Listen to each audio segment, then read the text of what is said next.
Good morning, everybody. Time to start. Welcome to our Trust Board. Particular welcome to our former non-exec director, Steve Poulton, who's sitting there, because I think he just wanted to come and check up what's happened in the 9 months or so since he left. So welcome, Steve. Welcome everybody else. And we're going to start as usual. Before we get on to the formal matters, we're going to start with the report back from the 15 steps. So a number of us have just been around various parts of St Helier this morning, just to look at it with a fresh pair of eyes. So let's start with Elizabeth. You went to C5. Yes, I went to A6. actually, I went It says to five. A6. No, I was definitely A6. Do you want to put your mic on? Oh. Thank you. We went up to A6. I was accompanied by Peter and also by Ian. And Ian is going to give some very particular feedback. But I think my first impression is what a difference to that, the environment of that ward. It is bright, it is fresh. You can certainly see that it has made a huge improvement in the quality of the support for the people in the ward, who are mainly, it's a medical ward, so they're mainly elderly ladies. But Ian will give some more particular feedback. Yeah, so impressions on going on to the ward, which all of the wards I've visited on the 15 steps recently, there's an air of calm efficiency about it, which I think is very reassuring. And for a care of the elderly ward with a lot of cognitively impaired demented patients was good to see. Talking to the nursing staff, their key concern was the use of bank and agency staff, that they're having to fill in gaps. They feel that they get enough staff to keep the place safe. But an interesting view, which I suppose understandable, can be expressed by one of the nurses, was the agency staff come in, they're paid more than we are, and they can't do as much as we can. But overall, felt that they had enough staff to keep the place safe. In terms of feeling supported by senior management, awareness of freedom to speak up Guardian, there didn't seem to be an awareness of a route to raise issues beyond their formal line management structure. So that's clearly an area of concern. The doctors who were on the ward were unidentified apart from their stethoscopes, so there weren't any red doctor lanyards visible. The patients that I spoke to were very happy. They had confidence that the nursing staff would look after them. They thought the food was good. They felt the quality of care was good. In terms of physical stuff, there was a drug round in progress when we went there, but the drugs trolley did look a bit cluttered with stuff on top of it. We tripped over a bag of intravenous fluid on the floor on our way into the ward. Sitting outside the locked intravenous fluids cupboard, but we had to pick that one up. And there was an unlocked notes trolley. But overall, the impression was of what looked like an effective ward, but some details that clearly could be better. Don't know, Peter, anything you? Good. Let's move on to Aruna and Trevor. So Lawrence, I think I'll start in the process. So Debbie and Aruna joined me, and we went to our emergency department and our urgent treatment centre. And I think first of all to say is that we went to a department that is in a little bit of influx in terms of there's major construction works going on in the department to improve capacity and flow for the winter. But at the moment, a lot of I wouldn't say disorganisation, but a lot of areas that would normally be in one place were a little bit moved around and a little bit disorientated. However, the adult department were coping very well, very comfortable with the works and how it is interacting with their day-to-day work. We As a whole, I think the department wasn't that busy, and we walked around on that. We were quite comfortable in the department. I think the concern that we had was staffing levels. There's no notice around this is the establishment of what we expect for the staffing to be and what the actual is on that shift. We were reported that they were fully staffed in ED, but there's nothing visible around that. And that was the same for the paediatric A&E department as well. And the other thing that we felt would be of benefit is that there's nothing to say what is our waiting times in the department, and I think that might be in the waiting areas a useful aid to sort of manage expectations of our patients. We talked also in paediatric ED around their concerns, staffing, etc. They were raising concerns around their staffing levels, and that they felt that they very seldom would be able to meet their establishment, which was a little bit concerned. And they did mention that on occasions that clinically that they'll be concerned because the assessment, the initial assessment could be up to an hour and a half. We did talk about has it escalated, how we've managing that, and they did feel that there was buy-in and engagement from the trust management around that issue and trying to support. But I think they also recognise that paediatric nursing is a difficult to recruit to area that the trust is trying to work on a plan how to manage that. And I think along with that short staff issue, then we a few areas that we do have a board in the waiting area in paediatrics which states who's on duty today. That was last updated on Tuesday, and actually they're actually behind on some of their checks, so the drug fridge hadn't been checked for a few days.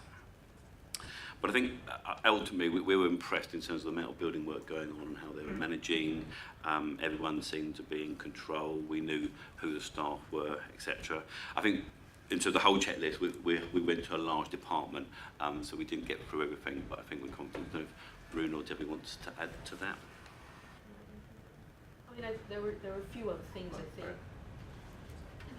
think. Sorry, I mean, Trevor's absolutely right. I mean, under the circumstances with all that building work, I think we're doing quite well, but I think there is quite a lot of work to be done in terms of basic administrative stuff like updating those boards, making sure you've checked the fridges and the temperature of the fridges.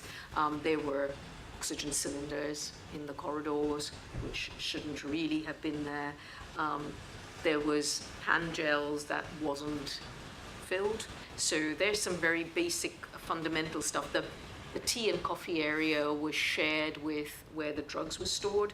I don't think that's a very good idea. The thing that really concerned me was actually the resus trolley, and I wondered how we would get to it if indeed we did have a situation. And when we did check the last date, the resus trolley was actually checked. It was on the 7th of the 10th, so that was quite a long time ago. I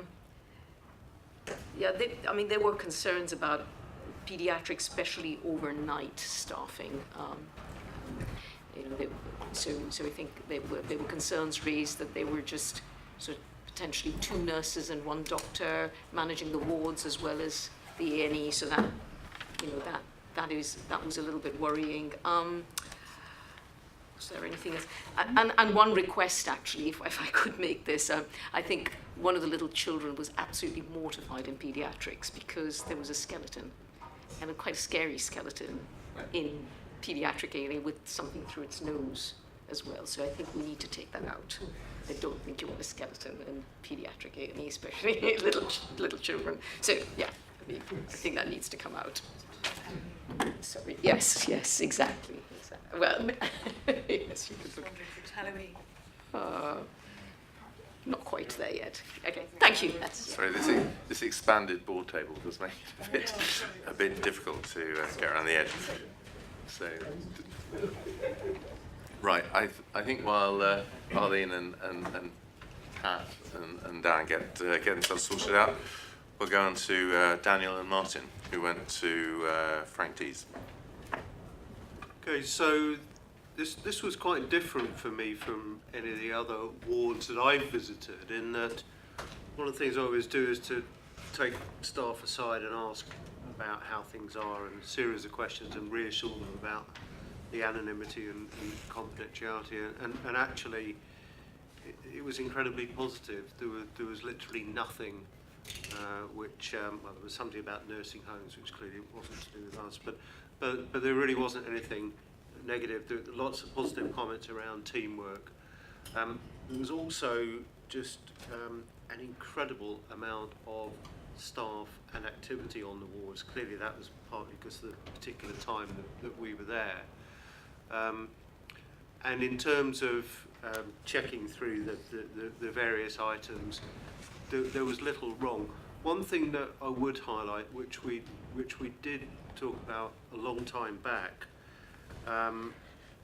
is the whiteboards, because whilst the whiteboards are a great innovation in another part of my working life, I look after data privacy, and it does bother me that you don't know really who's necessarily looking at that, and you've got a lot of sensitive information which everybody can see.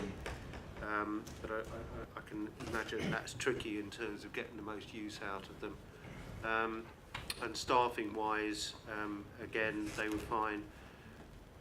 Some of the staff, actually, all of the staff we spoke to were BME, and some of them had mentioned what they'd seen recently, the changes we made, and referred to the email from Daniel, which was, great to see.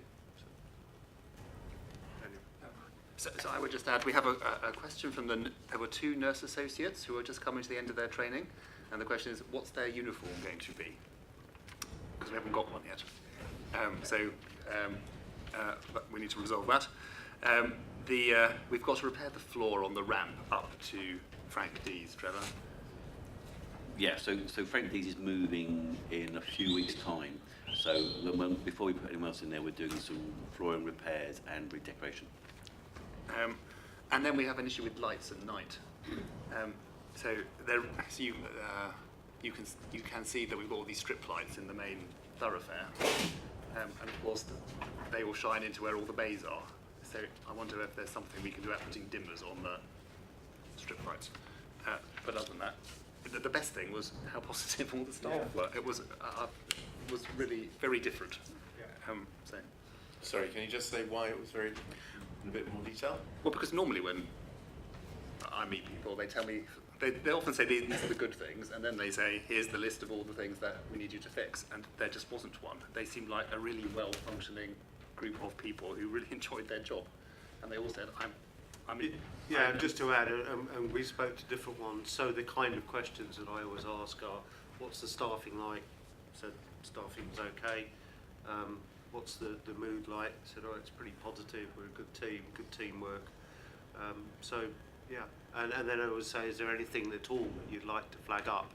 And literally, as I say, the specific one was around the way that patients arriving from nursing homes are in a very agitated state, and the member of staff had actually suffered being hit by somebody, but essentially it was all to do with nothing that we were doing, but it was just around the nursing home. So apart from that, there was literally nothing negative that any staff member raised or any concern. and we got all the right ticks in the right column for you. Good. Thanks very much. Pat and Arlene, you've been to A5? Yes, we went to A5 with Dan as well, who's just checking something in ED. And this is a care of the elderly male ward. It was extremely clean and bright and airy, able to open the windows on a day like this, which is nice. The patients, there are a large number of patients who have dementia, which makes them quite requiring a lot of attention and care from the nurses. And although the nursing board at the entrance was showed that there was a full complement, there is a concern that on that ward in particular, nurses do get moved when there are pressures elsewhere, and it isn't an easy ward, being a sort of dog leg, to cover all the patients, or to see all the patients from any of the nursing station or anywhere else. And it did feel as though the nurses were not really able to give the personal attention because there just weren't enough hands on deck. Not for the sort of serious nursing roles, but for the help and assistance sort of work. And one of the junior doctors who was there was saying that she felt that there needed to be more HCAs maybe to help patients to therapy sessions and things like that, because actually the nurses just did not have enough time to do that, or they tried really, really hard. There were also, this particular doctor was talking about the difficulties of some administrative blockages to decisions that are made, particularly at night, to actually get to implementation, and that's to do with the IT, which I think Dan will take away. As far as the IT on the ward was concerned, the whiteboard was fully filled in. It was working. All the computers around were working. One was not locked while a nurse was in one of the side rooms dealing with a patient, and that again sort of highlighted the fact that you looked along the corridor and there weren't other staff around. To be fair, that particular moment there was an MDT going on, but meetings do happen quite frequently, so that presumably also can happen not infrequently. So I think that was the sort of the level of staffing on a ward which is a difficult layout and with patients who require a lot of care was the main concern. But the patients who I spoke to were very complimentary about the nurses working really hard and doing the very best they could. Arlene, anything to add? No, not really. The patients that I spoke to as well said, that they had been looked after really, really well. I think from a nursing perspective, there are other things that we could do. And I did tell that junior doctor that we are recruiting currently, and we'll ensure that they have 4 extra HCAs over the numbers that they have now, which I think is going to be really helpful for our team. Good, thank you. And all the checklists, everything. Yes. Okay, so that's good. So Ruth and Richard, you went to D6. Lead off. So thank you. We went to B6, which is the sort of closer to home ward, and is used really to help facilitate discharge planning for patients who are medically fit. So the first question was, actually, has the ward got the right cohort of patients on it? So are all the patients on the ward medically fit and really there to help expedite and plan the discharge? And Anna, sister, was very clear that they absolutely had the right cohort of patients on the ward, that there was no patient on the ward that was not appropriate to be there. What she did flag up, and we saw, was that there were 2 further patients they wanted to take who were elsewhere in the hospital, and they were anticipating more referrals in today. But obviously, until they've discharged some of the patients on the ward, they don't have capacity to take them into the ward. I think initial impressions, the ward was very clean. It was as uncluttered as it could be. We've still got the perennial issue with, the crash trolley, the drugs trolley being in a very narrow corridor. We were welcomed very much by the team there. I think all bar 1 patient on the ward was actually asleep, so it was very quiet and calm. But I think that's why they'd all had breakfast and had gone off back to have a snooze. But we did talk to one lady, Betty, and we actually spent time talking to staff who actually again had nothing they wanted to raise concerns about. They told us they felt they had the right cohort, I should caveat that's in our gift. So they had the right cohort of patients on the ward. They felt they were appropriately staffed. They felt the ward was really doing what it set out to do, which was to help plan discharge in a more coordinated, cohesive way.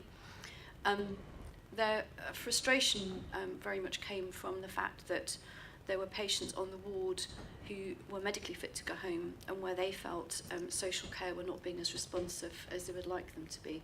And that was the overriding sentiment that came through from talking to all staff. and particularly delays in getting multiple, several times a day packages of care in place. So they cited one example of a patient who was due to go yesterday with an increased package of care. At the last minute, they had a call from social care saying that they couldn't meet the needs of the patient until Monday. And so the patient is now on the ward for the next 4 days. So that was their ask of us, really, was to highlight their concerns that their responses they get are not always as timely as they could be. And I think Richard may have additional comments, particularly around the whiteboard and other things that we observed. Yeah, thanks, Ruth. Certainly this, the sort of passage of discharge is something which I'd quite like to sort of raise as a further topic, perhaps, in due course. I'd be very interested to see the analysis and stats that Dan runs in terms of the discharge profile, the length of stay.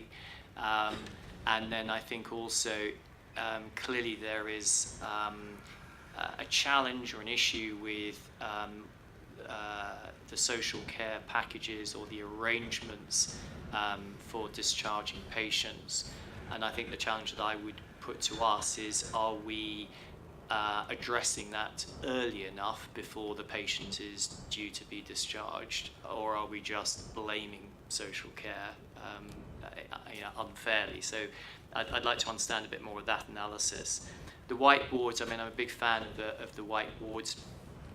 Although I'm still questioning whether or not the data is fully up to date at the right time. So we had estimated dates of discharge that were 2 or 3 days ago. And then my concern obviously then is, what's the primary source of data when looking after patients? How do we use the whiteboards in practice, and do they therefore contain the right level of information, too much, too little, and the right mix of information, and are they properly tailored for the different wards? But I guess it's still relatively new, therefore it's an evolving process there. So those are the only other additional comments that I would make. Thank you. So finally, it was myself and Rakesh went to AMU. I'll start. It was a very interesting visit because there's some really good things and there are a couple of slightly concerning things which bring to Arlene's attention so she can fix them.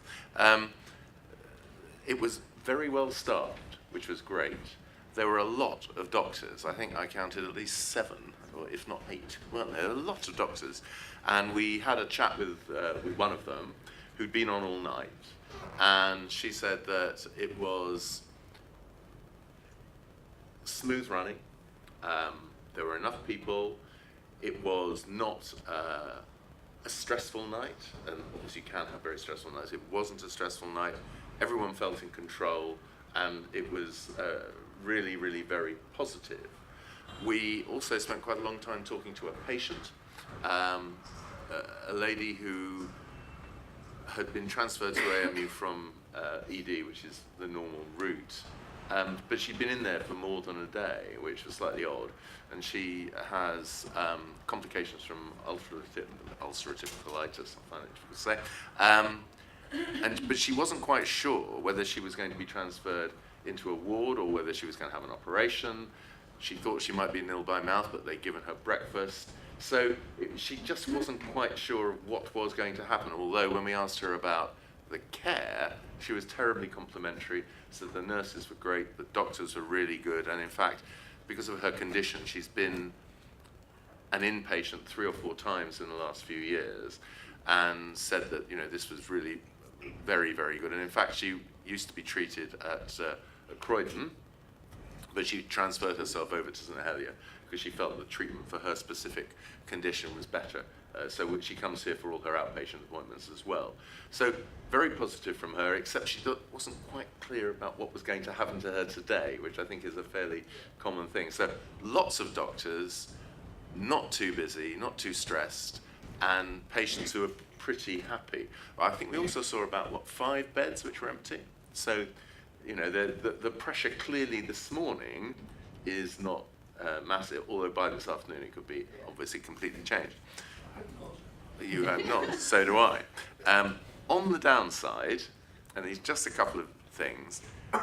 Obviously, the first thing, as usual, the very first hand gel thing didn't work, but the second one and third one did, so there we are.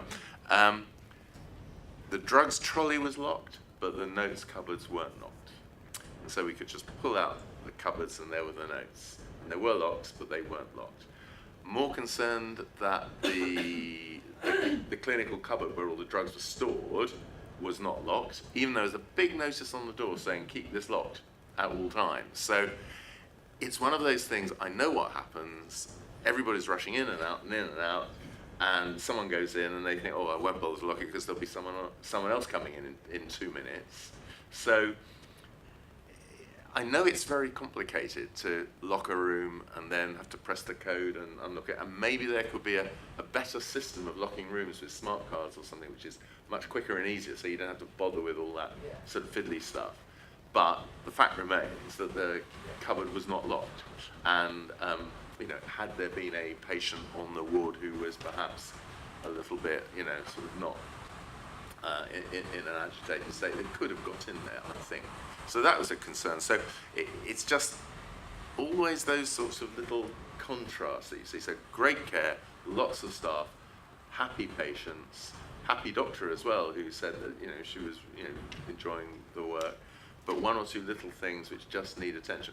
The final thing I say is that while we were there, there was cleaning going on, and the mighty supervisor was demonstrating to the cleaner, sort of running his finger along ledges, saying, make sure you do that. So that was really positive as well. Rakesh, do you want to add? No, I think that you think that's it? Okay. So some things to pick up. Yeah. Right. Thank you all very much. It's really useful. I think it's a very, very positive thing for us all to go and give if you like, a very full and frank feedback on what we see. So, welcome to the board meeting, and I have apologies from James Marsh and Thurza Sortel. Moving on, are there any new declarations of interest that we haven't already had? No, thank you very much. So, I'm going to try on my new admin control system to get to the minutes of the previous meeting. This might be hard. No, I've got them. I think I've got them. Yes. So the last meeting was, in fact, I've almost got them. I've now got them. They're not in focus. Yes, they are.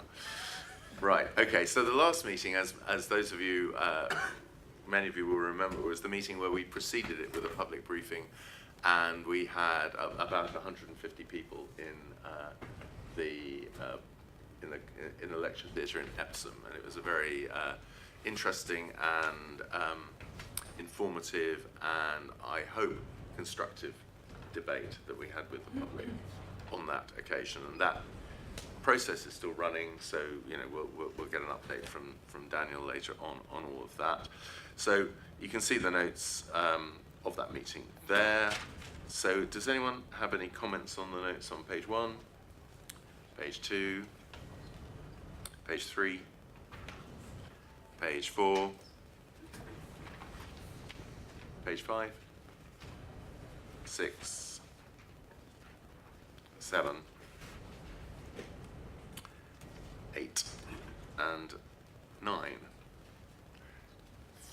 Thank you, in which case we'll take those notes as a true record of the meeting, and we will move on to the Chairman's update. It's my update. I tend to concentrate on the strategic matters, and we've had strategically at the moment, the NHS is going through a very interesting period. The new 10-year plan is being prepared at the moment, and I was at a very interesting meeting where a very senior member of NHS Improvement said, well, we could write out the objectives of the 10-year plan on a sheet of paper, improving the link between hospital care and social care, making discharges, improving primary care, getting more technology and all those things, and obviously a big public health education program to make people manage their sort of ongoing conditions. But he said the difficult thing and the thing they can't do is work out how. So they know what they want to do, How they do it is the big challenge, and that work is ongoing at the moment. It'll be published fairly soon, I think in November, and it'll be very important for all of us. So, you know, watch this space. It's going to essentially supersede the 5-year forward view, take it forward, will account for, will show how they're going to spend the extra money that they've been given, and a very important document. But the challenge is how do we do it, not what do we want to do, because I think everyone agrees what we want to do. Of interest is that they are merging some of the roles at the top of NHSI and NHSE. That process is going on now. I think the adverts for merged jobs have gone out, and I think they're interviewing people. So for us, as an organisation, the most important one of those will be who will be the NHSI/E head of London. At the moment, we report to the NHSI head of London, but there's going to be a combined person. We've been told that they want that person to be someone who is currently a chief executive of a major trust. We will see. We don't know who it's going to be, but it'll be very important for us when that appointment is announced. Finally, we went to, I and Daniel, we were at a NHS providers meeting, and Ian Trenholm, who's the new chief executive of the CQC, gave a very interesting presentation as to his priorities, having taken over from David Bean as the chief executive of the CQC. And I think that there were both external issues, i.e. the relationships with trust, but also it seemed to me a very big internal within the CQC set of issues that he needed to get on top of and sort out. So a lot of change all around at the CQC, at NHSI, at NHSE, with the 10-year plan, and of course with the new Secretary of State, who's now starting to get his feet under the table, and being very clear on his priorities. So he has, for example, he stopped the weekly Monday morning meeting that Jeremy Hunt used to have, which was very much focused on individual issues in specific trusts. And Jeremy Hunt was always very focused on individual patient stories and problems. I think the new chap is much more about perhaps bigger picture, looking at things. He's made a lot of pronouncements about technology. He's come out in public and said he's very much in favour of, you know, the GP at hand, Babylon, sort of privatised stroke available to everybody for nothing GP system, which is essentially aimed at young healthy people, so they can get a GP appointment when they need it. So I think he views himself as a moderniser, and it'll be very interesting to see how that modernising agenda rolls out, and whether or not that, you know, whether it takes the place of the, if you like, the patient-centred agenda of Jeremy Hunt, or whether it adds to it. So we will see. So that's what's going on in the big picture for the NHS, and as far as we're concerned, we obviously will be impacted by all of that. So over to Daniel for his Chief Exec's report. Thank you, Lawrence. As ever, it's a compilation of the things that go in my weekly message. The Your Voice, Your Values. So in the private part of the board, we're going to get the beginnings of the feedback this afternoon. 3,000 members of staff have now contributed to what it's like to work in Epsom and St Helier, and what we need to do to make it better. I think so far lots of positivity from people who've attended the sessions. It's National Staff Survey time. So in the first week, I think 10% of our staff completed it. Great to welcome Debbie as our new Director of People. We also changed Peter's portfolio to make him Director of Corporate Services. So everything that goes wrong is now your fault. And you can fix it. And if Thurza wasn't on holiday, she is our new Director of Integrated Care. If there hadn't been a legal injunction that one part of the NHS had taken out against another part of the NHS, we would be responsible for community services in Surrey Downs, which is why she was appointed. But just to be clear, the part of the NHS which had taken out the injunction is not part of the NHS. It's a private company. So we are, it's a social enterprise company. So just like in a lot of the country, and you can see this reported in HSJ and so on, that when people who have been awarded a contract get unawarded that contract, there's a lot of kickback. It's hard, and it makes it hard for us as a publicly funded institution. We have to spend money on court things, and it's interesting that so many of the cases involve people like Virgin, not in this case though, but just an example because everyone knows about them, and other private providers who want to hold on to these contracts and will fight all the way to do so, even when the commissioners have decided that they wanted to move on. So, sorry, I just want to make that clear. Yeah. In terms of, we changed our recruitment process so that every post above a band 6 has to have a BME member of staff and a woman on the interview panel. And that has caused a huge amount of conversation in the organisation, nearly all of it very positive. In terms of the flu vaccine, so I think in the first week, the flu vaccination team vaccinated 37% of our staff in 7 days. And the really good news this year is, so in the last few years, they've had quite a lot of kickback from people saying, I don't want a flu vaccine, and being quite difficult with members of staff. And this year, there's none of that.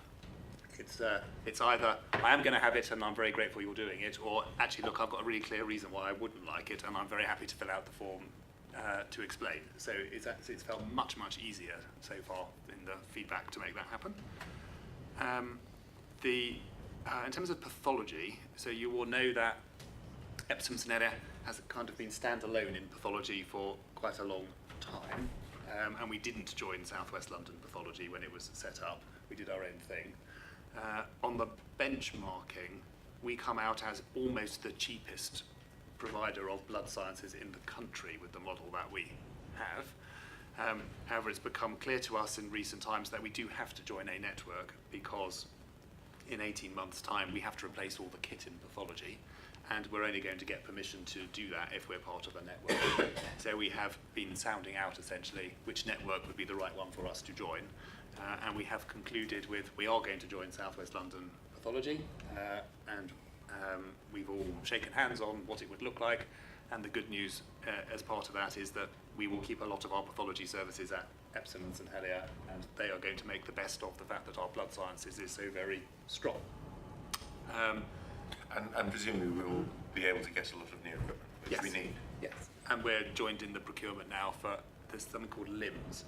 So LIMS is the pathology IT system that enables you to take the results and share it with everyone in the hospital and in all GPs, and we're going to end up with the same system as all the other hospitals in South West London, so that given that most patients who have to be transferred from Epsom to somewhere else is St George's, being able to be on the same pathology IT system as them will be a good thing. So everyone's very happy about Daniel, that. could I just ask on that? Historically, the problem was that, as I understand it, they were more expensive than we are. So in the kind of the agreement we have got, they are going to capitalise on us being cheaper for blood sciences. So the idea is that lots of the GP direct access from Wandsworth, Merton, Croydon, Kingston and Richmond, which goes to St George's, will come here because we can do that more cheaply for everybody and to a higher quality. And some of the things that we're not so good at because we don't have the volume, we're going to send to them because they've got better kit and can do it cheaper than us. So the first principle in our agreement is the quality must be no worse but ideally better for everything. Turnaround times must improve and price must come down. So it should be that we end up, it's going to take about 2 years to implement all of this, we end up with the best pathology service you can get for all of the people of South West London. That doesn't mean that there isn't lots of angst. That's a lot of change for a lot of people. So I've done roadshows with meeting all the pathology staff in big groups, and now we're getting into doing little groups of the microbiologists, the histopathologists, the cytopathologists, the haematologists. Then there's been lots in my weekly message about estates, because there is so much building work going on. So lots of photos, and if you're looking in the audience, you can see the water tower at St Helier, and that now has no scaffolding on and looks bright white. And if you're very eagle-eyed, you can see through the scaffolding the new emerald green lines that are appearing on the back of B block, and all the new windows. You can just see through. So the scaffolding will be gone by Christmas. Yeah. And All of it? Both blocks? Great. We opened this building officially, and Professor Martin Rosser, who has got a very grand title from the Worshipful Society of Apothecaries, came to do it, and enthralled us all with lots of stuff about education. And Richard Bogle, who's our Director of Medical Education, he had done all the research about Mr. Herson, who all this is named after, and we all got a very fantastic history lesson about that surgeon. The maternity has been accredited as BFI, as it's either gold or gold, and both sites at the same time. That's almost a first for breastfeeding. They're very happy about that. We had a great volunteers tea party and the race course last month. And then at the end is the best bit. We've given lots of awards for members of staff who have either been nominated by other members of staff for being a hero, or by patients who have written to me to say they've done a member of staff has done something fantastic and I wanted you to know. So there's a big, lots of photos and list of them all. And I think the one I just wanted to single out, or two I wanted to single out, so the ERS team. So we were one of the least good performers, as you know, on electronic referrals a few months ago, and we're now the best. So it's 95% or more of our referrals are coming electronically and being processed, so we thanked the team. And I think that will do. All right. Oh, wait, I was going to talk about the lift people as well.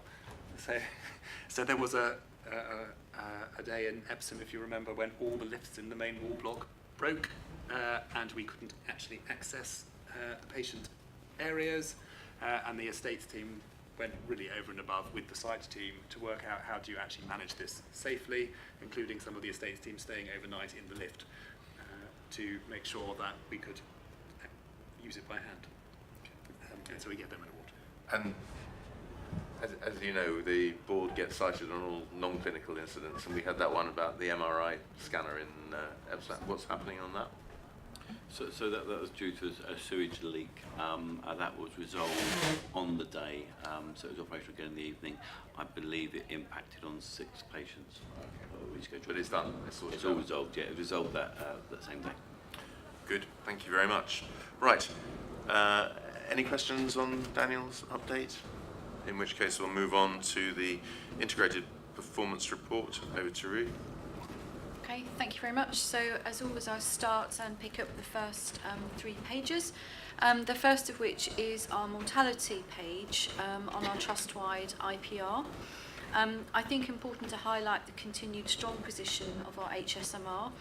The latest month we have data for is June, and we actually had an HSMR of 90.2, which is lower than it has been running at, and very pleasing to see. Important to note, no differential HSMR between weekend and weekday, which is a very important thing that we mention. And similarly, strong position in regard to our SHMI. What I do want to highlight to the board is the bottom box, which looks at our mortality review process, because we'll be talking about this in more detail when we do the Learning from Deaths paper later on. But what you can see here is it distilled by divisional level, which I think is quite a helpful presentation. So with a huge drive, we have increased the number of cases which are eligible for a stage 1 review, having a stage 1 review undertaken, and are now running at a position of 44.2%, with a lot of clinical engagement to make this work. I think we should particularly commend the team in A&E, who in month here have delivered 86.5%, but actually have now been delivering 100% of reviews, which represents a significant improvement in their performance. And clearly from that they have learning to take forward, which impacts positively on patient care. And surgery, where we are now able to capture the reviews that are done manually through the electronic system. So important to note that and the consequent learning. Moving on, if I can, to the next. Just very quickly, what percentage of deaths typically qualify or require a review? Stage 1. So Stage a one. stage 1, about 86%. It's sort of almost all. Apologies as I'm somewhat thwarted by the technology because it's frozen. So moving on to the next page, if I first of all concentrate on our stroke patients, we've talked about the parameter of patients spending the majority of their stay on the stroke unit many times. The position in month has improved. And as you know, with our more integrated way of working now, I think we will see that parameter increase as we go through subsequent months. The important thing to note here is that we will always ensure that patients who are in the acute phase of their treatment are on the stroke unit, and that often means patients who are, if you like, medically stable and entering the rehabilitation phase being transferred off the stroke unit rather than the more acute patients. We've seen an improvement in the assessment of our patients with TIA, which is very positive to see, and that's due to communication with primary care and the help of the Clinical Quality Reference Group. VTE assessment, there is a huge exercise underway. We do report here in arrears, and I think we'll see the position through August and September improve. In month here, we're 94.1%. Certainly walking the wards this morning, I noticed all of the VTE assessments had been undertaken. The area of focus at the moment is actually on our surgical wards, because what we have identified is it is the less acute, lower risk patients on our day case surgery wards and our ambulatory care units that are actually not having the VET assessments done. And so we're going back to the guidance, because the feeling of clinicians is that we've got patients included in that denominator who may be actually on an ambulatory ward for a matter of hours, who probably actually aren't at risk of VTE assessment and actually do not require to have it done. So we're rebasing how we capture the data, but in improving position.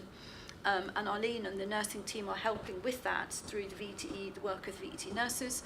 And then finally, I think to highlight that our work to ensure that we care for patients with dementia, there's a lot of work ongoing in the Trust. And again, along with Arlene and her fresh eyes in leadership, we're looking at how the dementia assessments could be done differently so that it isn't a medical role, it's part of the role of the nursing team, which will lead to an improvement in that metric. I think in terms of page 1.3, what I want to highlight, again, number of incidents are comparatively stable. There were no never events in month.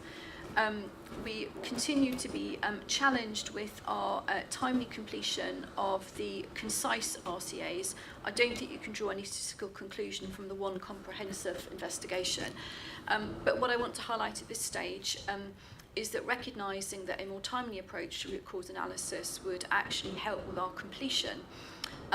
Suzette Woodward, who's the National Clinical Director for Patient Safety, is coming to lead a workshop here in mid-November to help facilitate us redesign the process we use to undertake RCA, with the anticipation being that we'll actually get staff out on the wards on the day looking for incidents and actually investigating them in real time, rather than it becoming a retrospective exercise, which is very time consuming in terms of getting notes, interviewing people who then aren't on shift.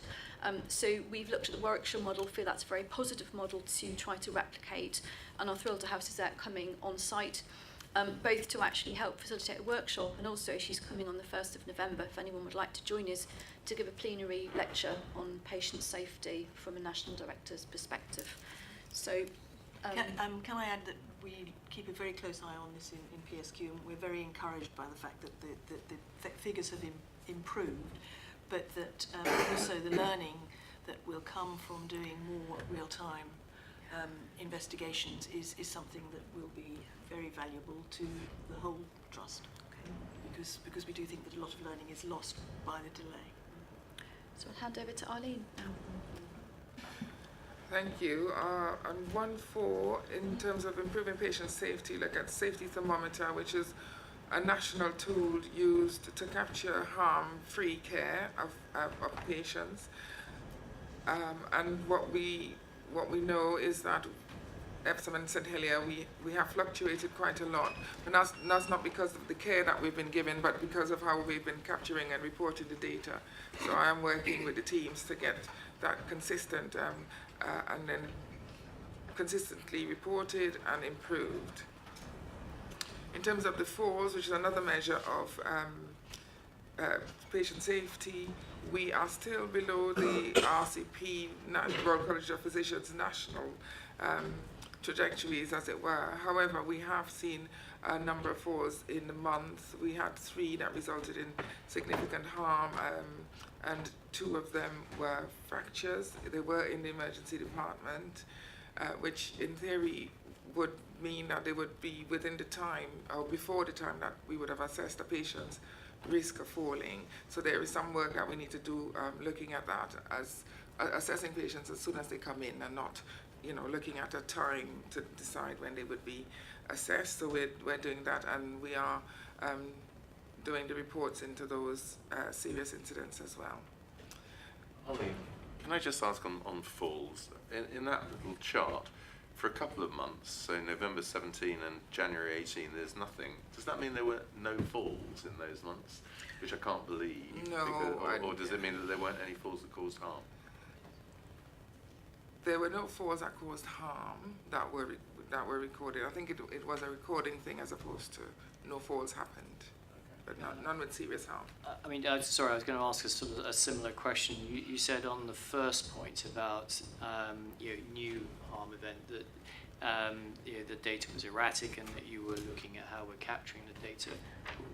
What is the underlying issue behind capturing the data and reporting it? I think there was a decision taken at some point that we wouldn't capture the data. I think because just it was really busy in the hospitals at the time, and I think what we then didn't do is to go back and say, look, we're going to do it, and we're going to do it consistently from now. And once we've done it, we'll do it this time, and then we'll stop. But we just need to be consistent about it. And I think the other issue is around how we record. So new harms, there's very clear criteria as to what is a new harm. But what I've discovered is that hasn't always been communicated to some of the staff that are capturing the data, and they're actually reporting new harm in cases where they shouldn't. So if a patient has come into hospital with a urinary tract infection, for instance, is on antibiotics for it or has been admitted for it, for us that's not a new harm because that's why the patient came into hospital. But some staff reporting the data haven't realized that, and if the patient has a UTI, they then counting that as ours, which it isn't. So it's about education. So is this still work in progress, or have the guidelines now been fully sort of implemented? So the guidelines have not changed since it was implemented. I think it's just for us about how we ensure that the staff collecting this data have been educated or updated. And has that taken place That yet? is what we're working on. So it's still work in Yes, progress? we are still working on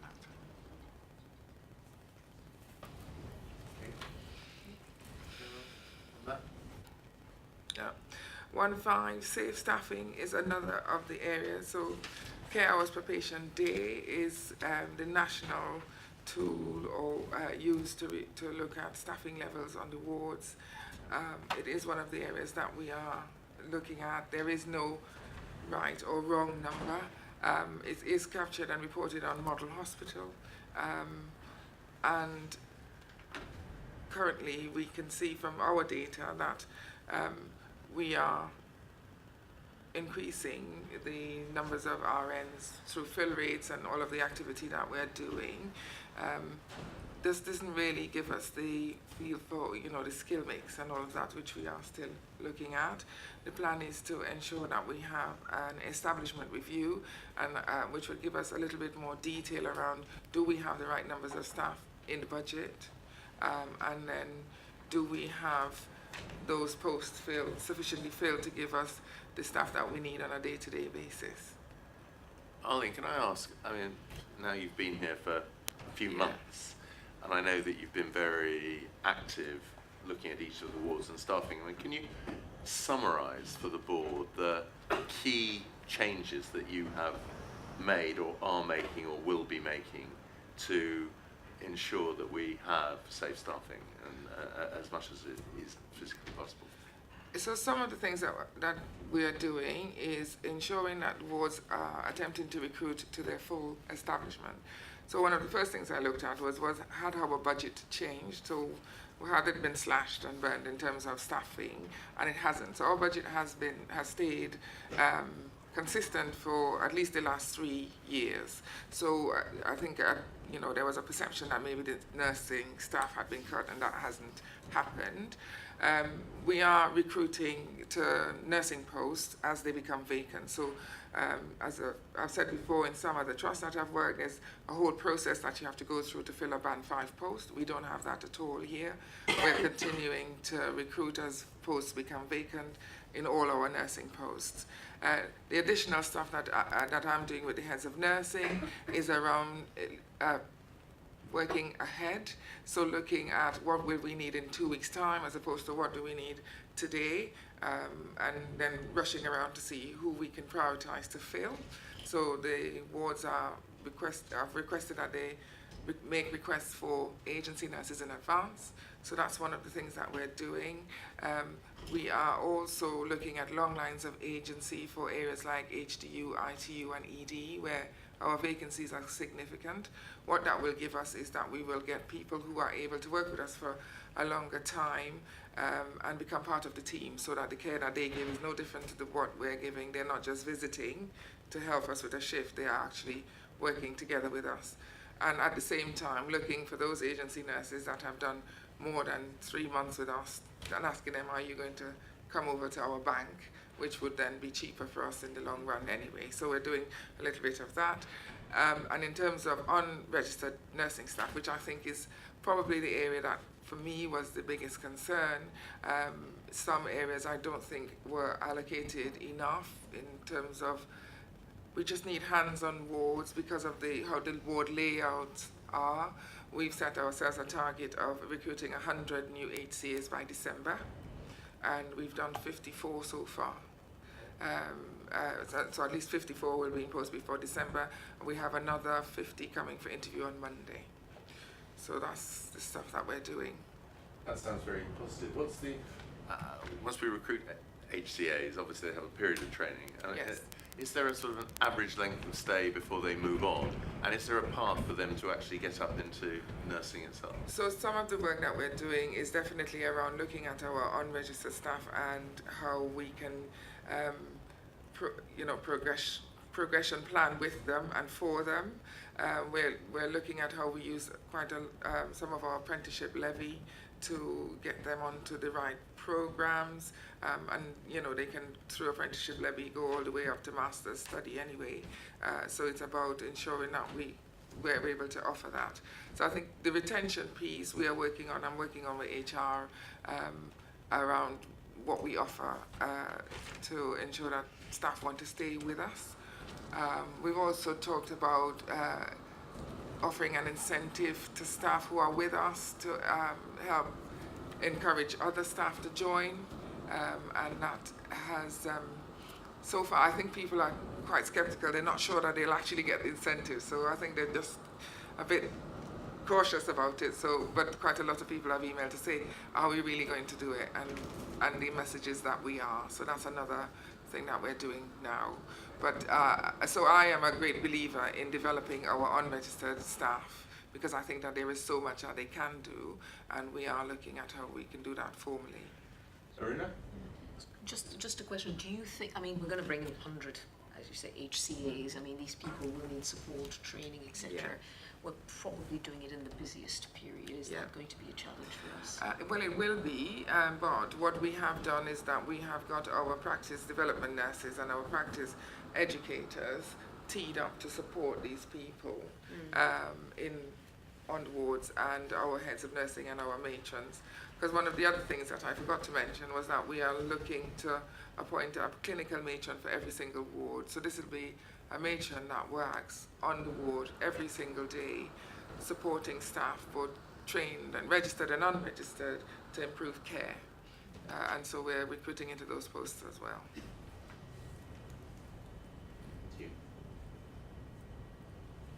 So the next one's 1-6. Healthcare associated infections. The only thing to note is around C. diff, in that we've had another 2 trust proportion cases in August. That takes us to 20 on a trajectory of 17, so we are just over.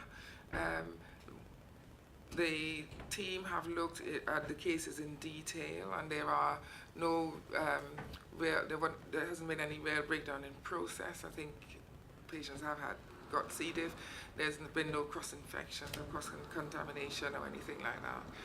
And we're continuing to work on antimicrobial stewardship, which I think is one of the big issues that we're still dealing with.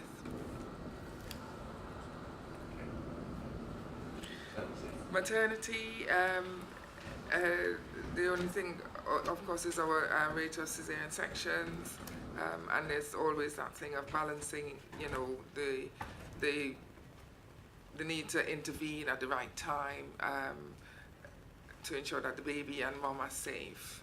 So we will keep monitoring that. Postpartum hemorrhage has gone up a little bit, but is still below where it should be. Overall, on the Epsom side, the team are monitoring that as well. Yes, I mean, obviously the C-section rate does vary. I mean, it was 34% at St Helier, which is more than a third, so it's really, really pretty high. It is. But then again, I think this is in a context of nationally that It is, the section yeah, rate the is drive. going up all the time. So it's it could be something to do with the fact that doctors just feel that it is safer to intervene. No, I don't think. I probably perhaps get earlier. I think it's a very complex issue, but I was just going to add that there are discussions going on across the sector because ourselves, Croydon and Kingston, have got very similar data, but George's data is markedly lower. So what we're doing is seeking to understand. We discussed this as a group of medical directors recently. What we're seeking to do is to understand the differences, potentially differences in data capture. So that's the starting point. But to make sure, because otherwise we are all absolutely aligned in terms of the 3 district hospital providers, and it's surprising to have a tertiary unit which has a lower rate. It doesn't quite make sense. But I make the point to show that we're constantly looking at what other trusts are doing, and to look at how we can learn from best practice across the wider sector. I mean, it seems unlikely it could be data capture. It's pretty clear whether or not there's been a caesarean section or not. I don't think we can make any assumptions. There's also been a lot of noise in the press about women not being allowed to choose, and that they should be allowed to choose. And I think we have to be really careful that we're not taking away that choice. No. Thanks, Arlene. Lisa, would you like to do? Thank you. In connection with the Friends and Family test, I'd like to highlight a couple of things. Firstly, in maternity, the numbers of response rates are bobbing around. So we've actually looked and taken under a piece of work with Badgernet to actually maximise the number of women giving an opportunity to give us their feedback about their experiences. And that work, although we've only got 1 month's data in September, is starting to show fruition because we're starting to see round about a 30% response rate. So that will come to the board with the next IPR, but I think that work is starting to pay off. I'd like to highlight particularly the FFT in A&E, both in terms of the response rate, but also importantly in terms of the recommender score. A lot of work has been going on in A&E, particularly over at St Helier. We, as you on the board all know and remember, Health Watch came in and they did a tremendous piece of work asking patients and working with staff to come up with some very key recommendations for us. Many of those have now been put in place. And to support that work and that ongoing trajectory, we are now committed to do that piece of work with Health Watch over at Epsom as well, so that should show fruition there. Interestingly, in terms of what's driving a good experience for patients and the positive comments, it's around caring and staffing, so the staff have felt welcoming, so you can see the words there. And what's driving the negative comments is around waiting time to be seen, so you can see the responses we're getting there. In terms of PALs and complaints, we are seeing some very similar themes come through from both PALs and complaints, with the top now both seen in PALs and complaints of clinical care and treatment are being the main reason why people are contacting us either through our PALs service or via our complaints service. PALs continues to be incredibly busy. They see a lot of people, not just patients now, so staff are actually using that service too in terms of helping and supporting them with patients and getting answers for patients and relatives on wards, which I actively encourage, and it's something we really do push heavily on anybody's induction, that PALS is not just here for patients and relatives. We are here to help staff as well, and that seems to be working well for us. In terms of complaints, our performance continues to be strong, and I can report for the first 2 quarters since we've started recording our data, which goes back quite a long way. We are now, for the first 2 quarters, above our trajectory in terms of our response rate, which is really positive. And the way I know that's to be a really good thing to be able to report is that the reopen rate, so that's when patients come, or relatives who have a complaint or issue with us and raised it, come back to us and say, you haven't answered our question, is continuing to go down, and at the moment it's remained stable. So the team are very much focused on how we continue to improve not just our performance and responses, but also our reopen rate. Chairman. Is there any comments to Lisa? Good, thanks very much. So Dan. Okay, so starting with cancer, we've continued the run of extremely high demand for 2-week waits, but I'm pleased to say we've achieved the standard for 2-week waits, which is excellent in the face of demand, particularly in services such as dermatology, who've seen sustained pressure. By what percentage is demand going up? So we are some 300, 400 2-week wait appointments above each month than we were this time last year over a sustained period. So that's a quarter. A quarter. And do we have more staff to handle it, or are we just working hard? So some of it, in some areas, we have been able to recruit, but in large part, it's being met through heroic amounts of extra activity. And where that's not being possible, it's unfortunately squeezing out some of the RTT work that would be going into those appointments. There's been a fair amount of RTT juggling, and we'll come on to that on the next page.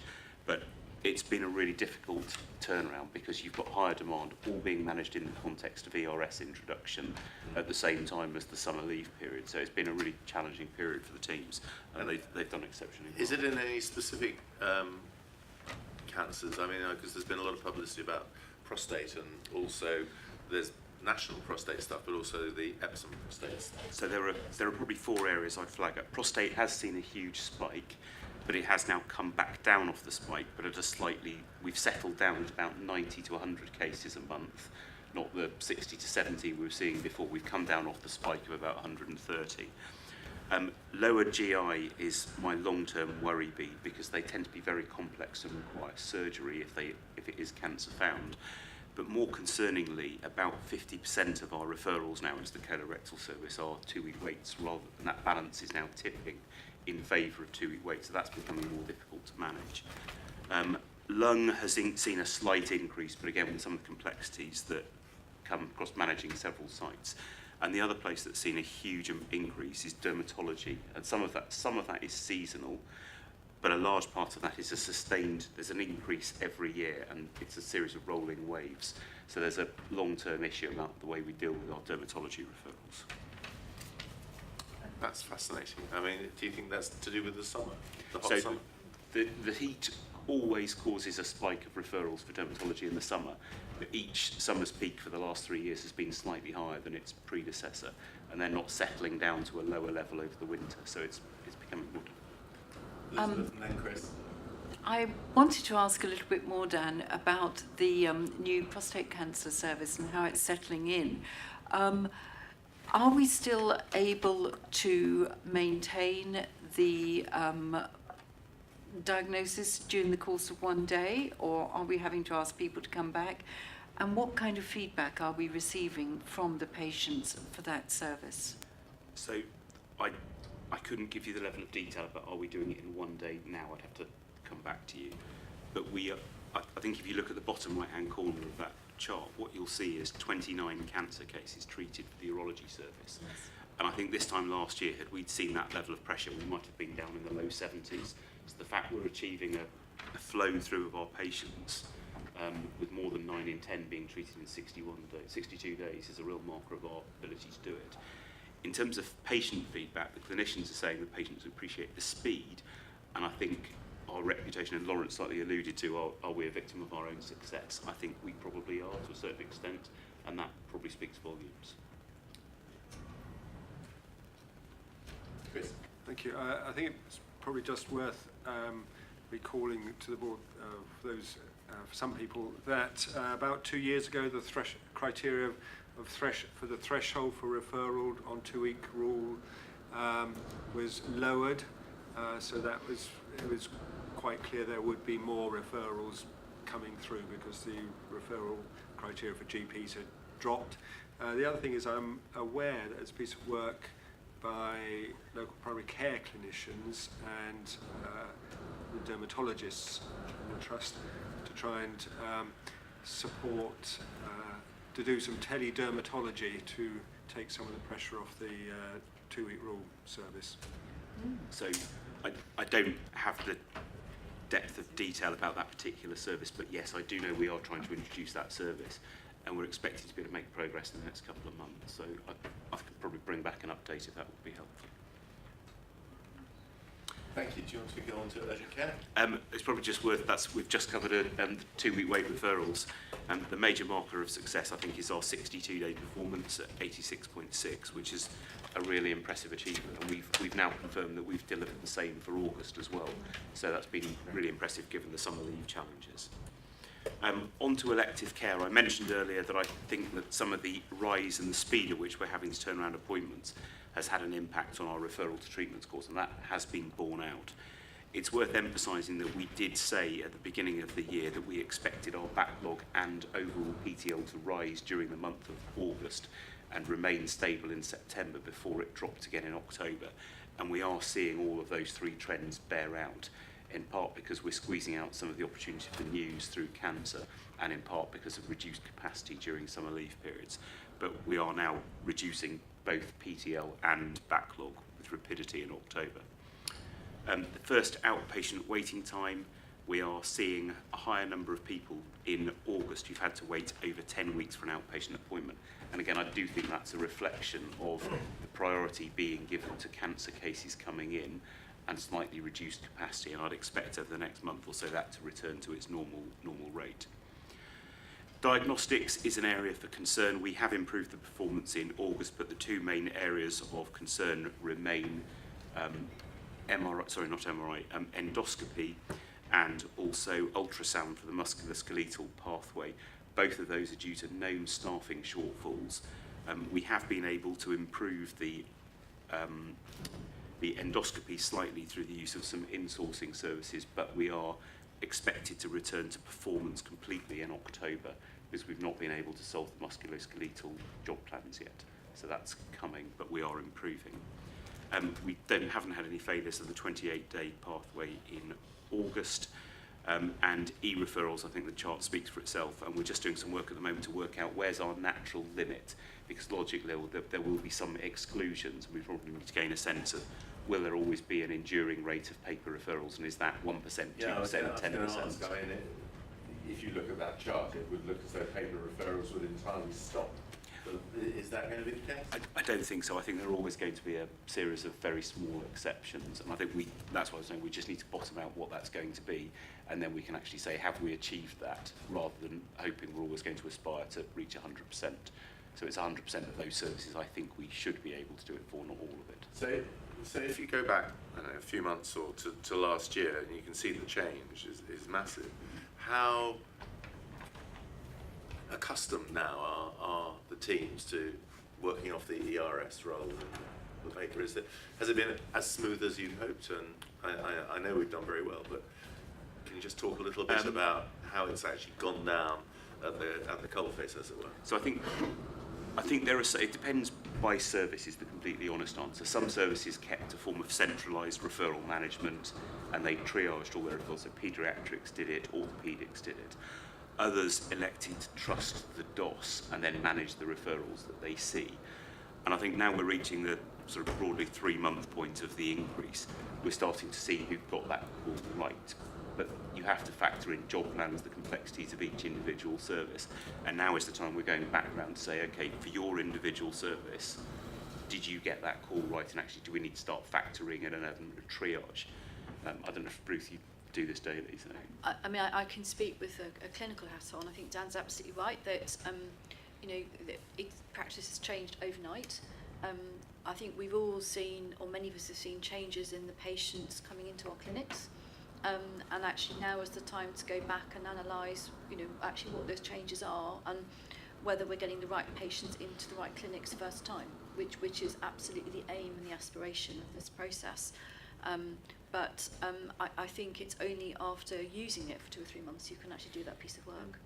Yes, I mean, because there were worries and anecdotal worries that, firstly, that the private sector would start to take off a lot of easy cases, and secondly, that we'd be finding ourselves treating loads of people who we'd never met before, who don't come from round here. So I think that's something we need to look at, that latter point, because I'm certainly seeing, because our system is very well set up, I'm certainly seeing referrals in my own clinics from a much wider geographical area than I used to. What we need to do clearly is make sure that that's not at the expense of the local patients, but my comments and observations are replicated by colleagues who are finding the same thing. So we're going to see new referral practices starting to emerge. And it's important that we actually document exactly what those are and ensure that we've got enough capacity to manage the demand that's now coming into a very well-run system. Yes, so part of the work now, the review work, is to completely remap our demand and capacity to make sure we've got that right. We used last year's work, which was probably a good 95% accurate for the referral patterns we were seeing at the time. We need to refresh all of that. It's probably also worth highlighting, as Ruth has said, that we're seeing changes in patient behaviour too. So we're now having to look at what's called the polling range, which is the number of weeks you expose appointments into which patients can book. Because if you make that too long, we are starting to see people choosing, for perfectly reasonable, understandable choices, to book a first appointment perhaps 12 weeks. And of course, if you've then got to get a 6-week diagnostic in and then potentially run a treatment, it's going to place the RTT profile under some pressure. So there's a whole series of things that are now coming out as a consequence of having introduced it. But I don't think we could have made it perfect and anticipated each of those for each service in advance. It's one of those, we have to get the service in. Now we've got it in, now we need to alter it in line with the patterns we're seeing. Very nice. Sorry, Dan, just going back to the cancelled operations, why the uptick in August? Why did we have an increase in cancelled? I see that we've rescheduled in the next 28 days, but why did we have that uptick? So I think some of it is our theatre teams. You don't have to lose many people going off sick or going on leave at short notice to take down what you could need for a list. So we're also seeing some people who were affected by the heat and therefore were unfit clinically on the day. So there's a multitude of reasons, and that's part of our theatre planning process for next year. We've already instituted a Band 5 theatre nurse phoning each patient in advance 48 hours before their procedure to say, has anything changed about your condition? Have you taken your medication? Are you still coming? So we're trying to work through all the little things that we can do that will gain us an advantage and stop on the day cancellations for reasons we could potentially have anticipated. So that's interesting because we had an uptick in sickness absence in August. So is that, there's probably a correlation there? Potentially a correlation, but we'd have to crunch a lot of numbers to. Thank you.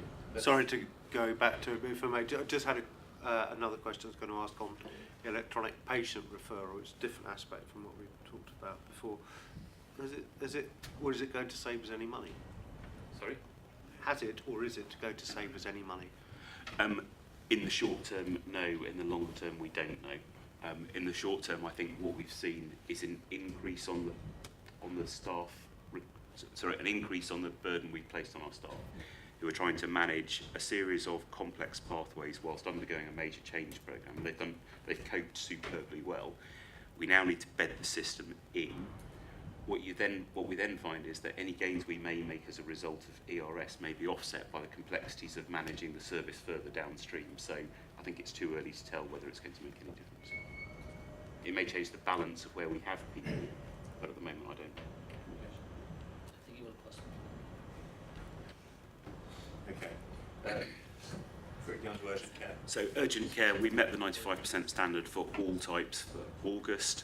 I would highlight two things that have contributed to that. If you look at the stranded and super stranded figures for August, what you'll see is that the stranded patient numbers dropped, but the super stranded figures rose very slightly.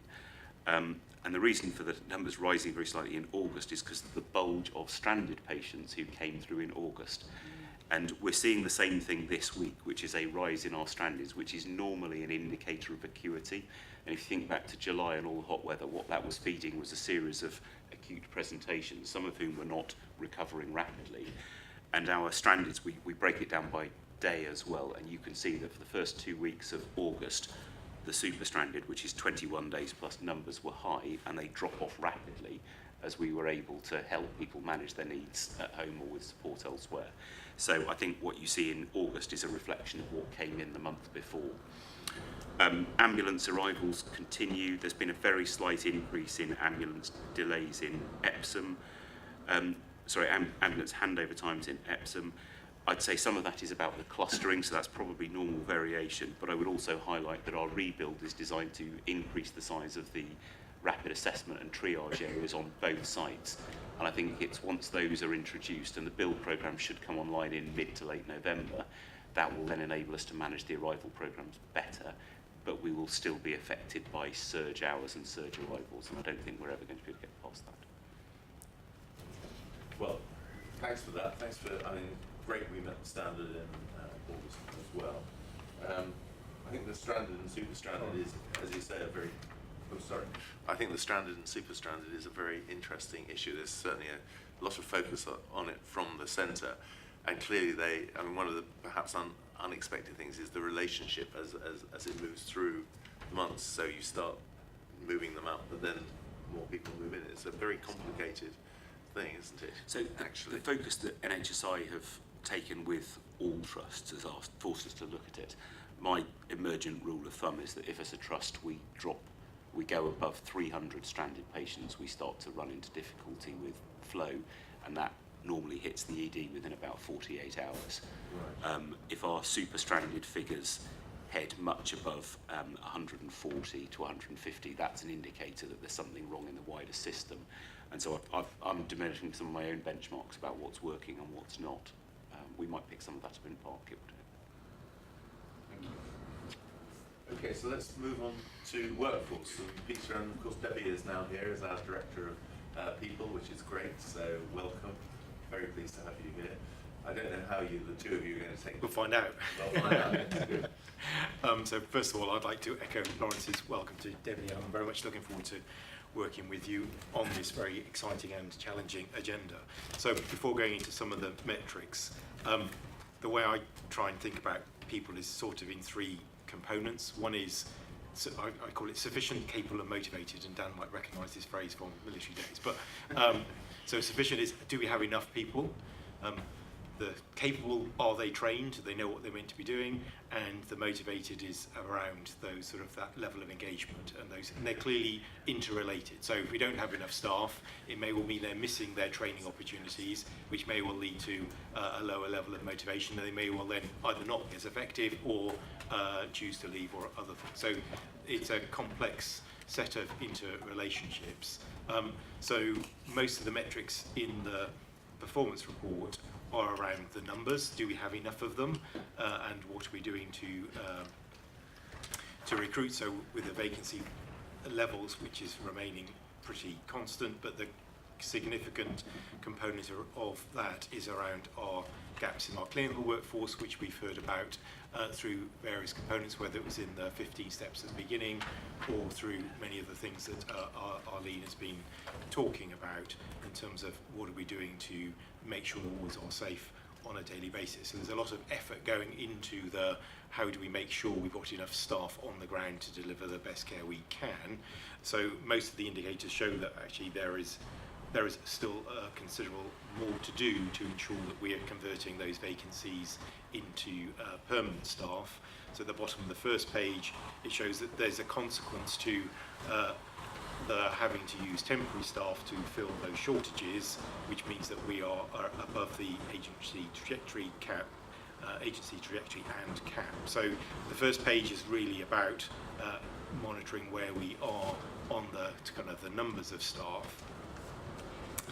And that takes us through into the second page, which sort of, we've talked about the nursing numbers, we've talked about sickness absence in part.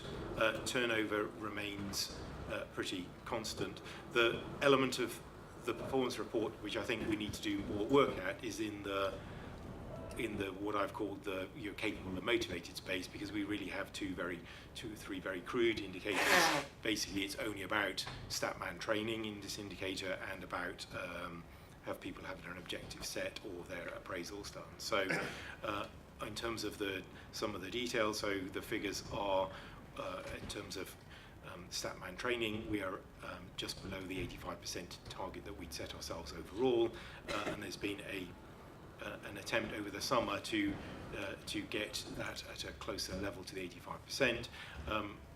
The reality is that we haven't achieved that, and in part that's due to the staffing situation. So releasing people to do their training is sometimes challenging because of the people are booked for training, and then their training day is cancelled because they're needed in the numbers to ensure we're providing care on the wards. So I think overall there is more we need to do to kind of have clearer insights into both the training and components, as well as looking more longer term, because these aren't just about the very basics. This is about career development and other things, as well as the objective setting is an important and having an appraisal is an important part of being motivated, but is actually there are much richer ways of measuring that, and Daniel's already mentioned the work we're doing, and Lisa leading on to voice your values to engage our staff around how we behave, what's expected, how we treat each other. And so I think there's a lot more to do that will reach into the kind of being able to take the temperature of the organisation on a more frequent basis than just using the measures that we've currently got. Because we've talked about most of the staffing components already, I don't intend to go into more detail on those components, other than to say that the team is clearly working very close. The HR team is working very closely with nursing colleagues around how we do recruitment, including the additional untrained staff that we're pushing hard at to help ensure there is a greater supply of workforce to help out on wards as we sort of enter our busiest period.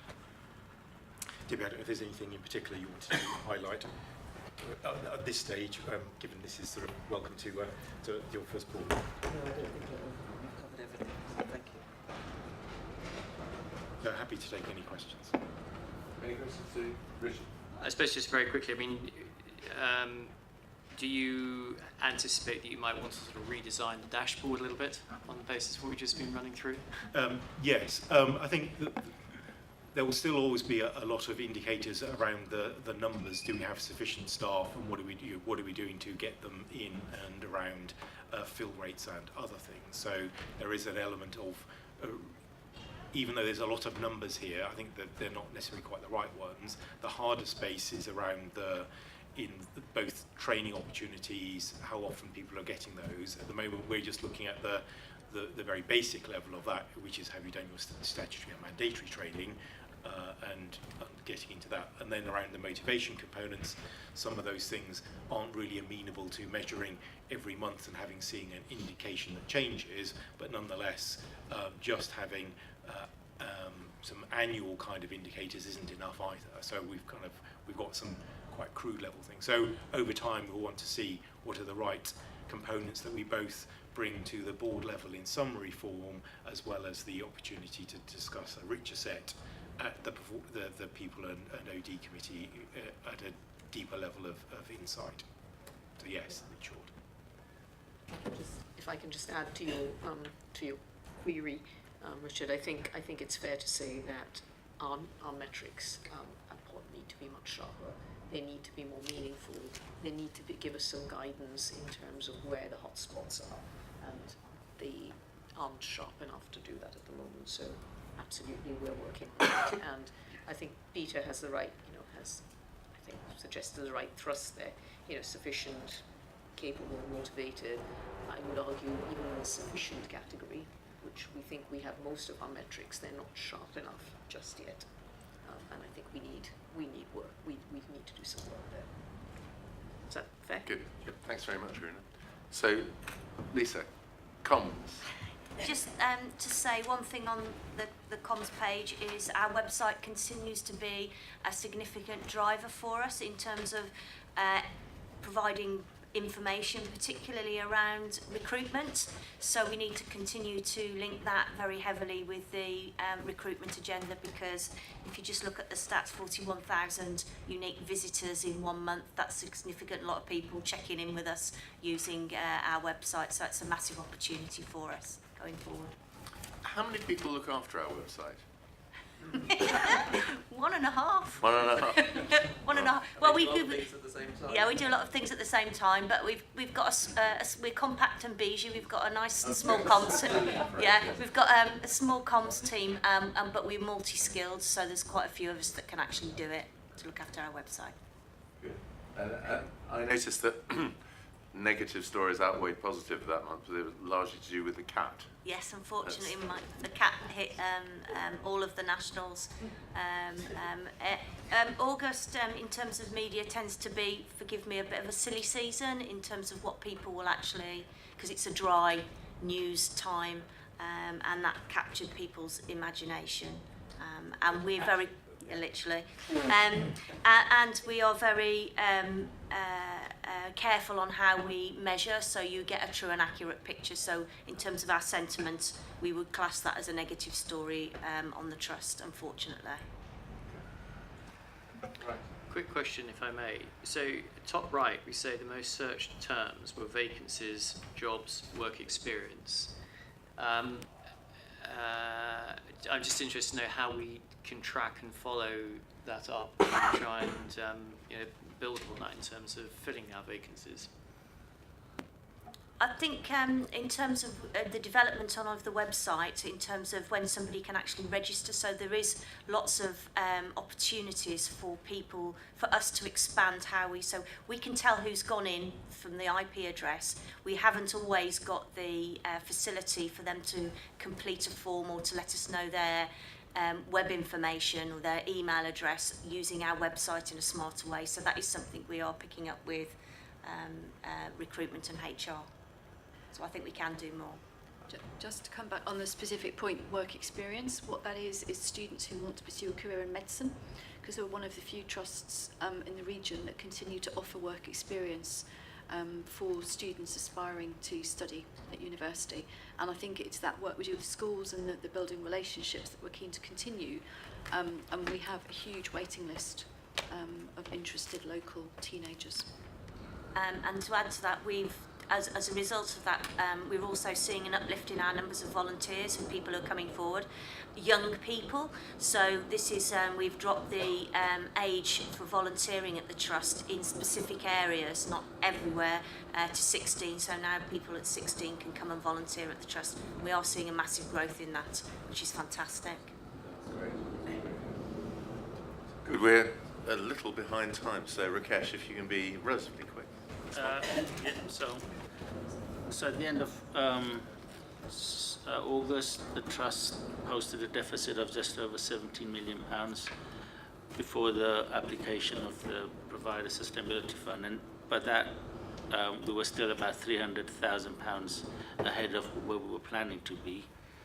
The second indicator is one after the application of the PSF, and we were £300,000 behind plan there because we missed the Q1 A&E target, but we have achieved it for Q2. Cost improvement program is a large cost improvement program, but just very briefly, for the first 5 months, we were ahead of that plan. But as you can see, the chart in October, the target goes up by around just under £1 million, and it goes up by a further £1 million in around December time. So, although we're ahead of plan currently, it is challenging as we go forward. Capital expenditure, initial capital program for the financial year was just over £50 million. Since then, we have received an additional grant of £2.3 million for the expansion of our A&E. So we were one of the few trusts that were successful in that. So our capital program now stands at £52.6 million. And the forecast currently remains that we will spend that money and deliver the program as planned, although we're slightly behind in the first 5 months, but September's numbers look different. Cash is a big, as I've mentioned at board before, cash is really important, how we manage it, and the difference from our plan is primarily the money we spent on capital, as I've described, because we are slightly behind.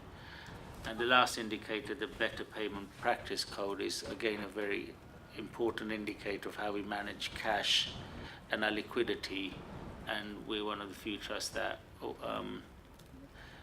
meets over 90% of paying our suppliers within 30 days. Good. Thank you. Anything to add, Richard? No? Okay, thank you very much. Let's move on then to the risk register, Peter. Thank you. Can you just highlight the areas that have changed? So there are two significant changes. One is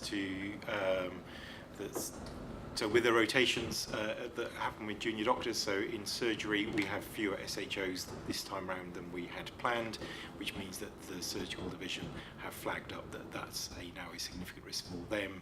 They will need to be doing more work around how we bridge that gap, whether that's with clinical fellows or changing roles to say there are tasks that need to be done, but who needs to do it isn't necessarily a junior doctor. So that's one that's changed and added into our list of medical staffing concerns. And then the other one was that we've adjusted is to reflect that our staff are able and willing to speak up when they've got concerns. So we've adjusted one of our risks to reflect that more accurately. So those are the two significant changes from the risk register from the previous time. And in terms of the surgical doctors, is there a plan in place to deal with that and reduce it back down? So in the short term, people are taking the necessary steps to get cover, but that obviously has, we're trying to turn that into a more permanent solution for several months, as opposed to having to use sort of a temporary staff to cover that, or indeed have other doctors stepping in to perform more junior roles. Any other points on Peter's paper? Right, so we've got all the associated board committee reports. Do any of the non-exec chairs wish to add anything? Obviously we've been debating anything specific coming out of any of your committees that you want to add? Okay, that's fine. In that case, we've finished that. What I'd like to do is just ask Sandy, who is our guest presenter, whether he'd like to come up and do his Guardian now, because otherwise he's going to be hours late to do his other things. So, oh, the other, well, How is that going to work? well, we were going to do it after, between now and private board, between this board and the private board. How long can you stay for? Yeah, how long can you stay to do the flu? Depends on how many of you want it. All right. Okay. Okay. Do you mind? Yes. Would you mind if we just sort of drifted up one at a time? Okay. So, Richard. I'll volunteer first. Just so everyone knows, this is the board getting their flu jab, so that I mean, it's good for the board, but it's also good. Hopefully, Lisa will take a photo, and then great publicity, hopefully, for all the staff. But Sandy, if you don't mind, people just sort of pushing past you every now and then. If you'd like to give us the Guardian of Safe Working Update report. Thank you. Right, well, if you turn to the second page and look at the exception reports for the 3 months of August to October 2017, I'd like to give you a good news story, because I've got the 2.5 months of August to October for this year. As was mentioned earlier, it's a very stressful time.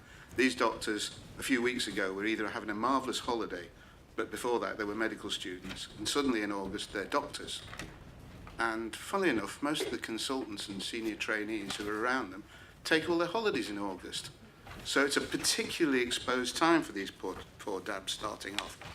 So last year, you can see the figures. This year, in the same time frame, we've had 65 exception reports, only 2 immediate safety concerns, and very interestingly, 22 educational exception reports, which means that we have managed to fill the rotas sufficiently with the right sort of staff, motivated and everything else. So we've completed half of our job of sorting out junior doctor training in this trust. So what we've got now is enough doctors doing the right things in the right places and feeling safe and feeling supported. I haven't been able to raise a fine, which is a bit of a shame, but that's all right. So why has this all changed? It's nothing I've done. Last August, August, Daniel and the rest of the execs realised that medical manpower was everything in sorting this problem out, and an awful lot of work went on. We recruited and retained far better than we'd done before. We've got far less rota gaps in senior and junior rotas than we had last year. We're recruiting cleverly, so the trust doctors and all the other local employed doctors are being recruited better. So we've got the manpower covered. I'm delighted. And I'm very excited that there's an update coming as well. We now have something called the Chief Registrar. He's a centrally appointed senior trainee, and Sam has just joined us in the last week, and he sees his focus as finishing off the business. We've got full rotas, now we need to educate the doctors. To educate the doctors, we don't need to change the rotas, we need to change their individual work schedules. That's what he's going to focus on. So in the small groups, so the doctors can get away for their educational moments, they will work with each other to make sure this happens. Any questions? Thank you very much, Sandy. That's really very encouraging. I mean, compared to last year, it's come on, you know, sort of leaps and bounds. I mean, obviously you said, you know, Daniel and the team put a lot of effort in, but do you think there's anything else that you can detect as a reason for this? I mean, No. is there better comms between the... There's been major changes in working practice on the wards as well with the new consultant appointments. Everything's been changed to make the junior doctor's life much easier. Good, good. Aruna, yes. So reading through your report, Sandy, there was just one thing that that did concern me about pediatric A&E junior doctor cover continues to generate service support exception reports. So there seems to be one sticking point there. There's lots of work going on to try and address that particular problem, because it seems to work on one site but not the other. I think it's because I speak as a paediatrician and as a medical director, so I think it'd be remiss if I didn't say something. I think it reflects the different models of care between the two sites, and concerns from the trainees on this site that the model of care is that paediatricians see all children who present, even if they're presenting with a minor injury or illness, they're not triaged.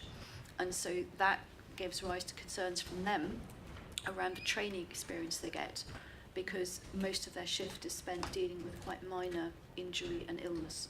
So that's at the root of it. And with Dan, there's quite a lot of conversation going on about the model of paediatric A&E on each site, looking at the strengths and the weaknesses of each, and looking at whether an alignment of the models would lead to more consistent and high level of care and satisfaction for staff.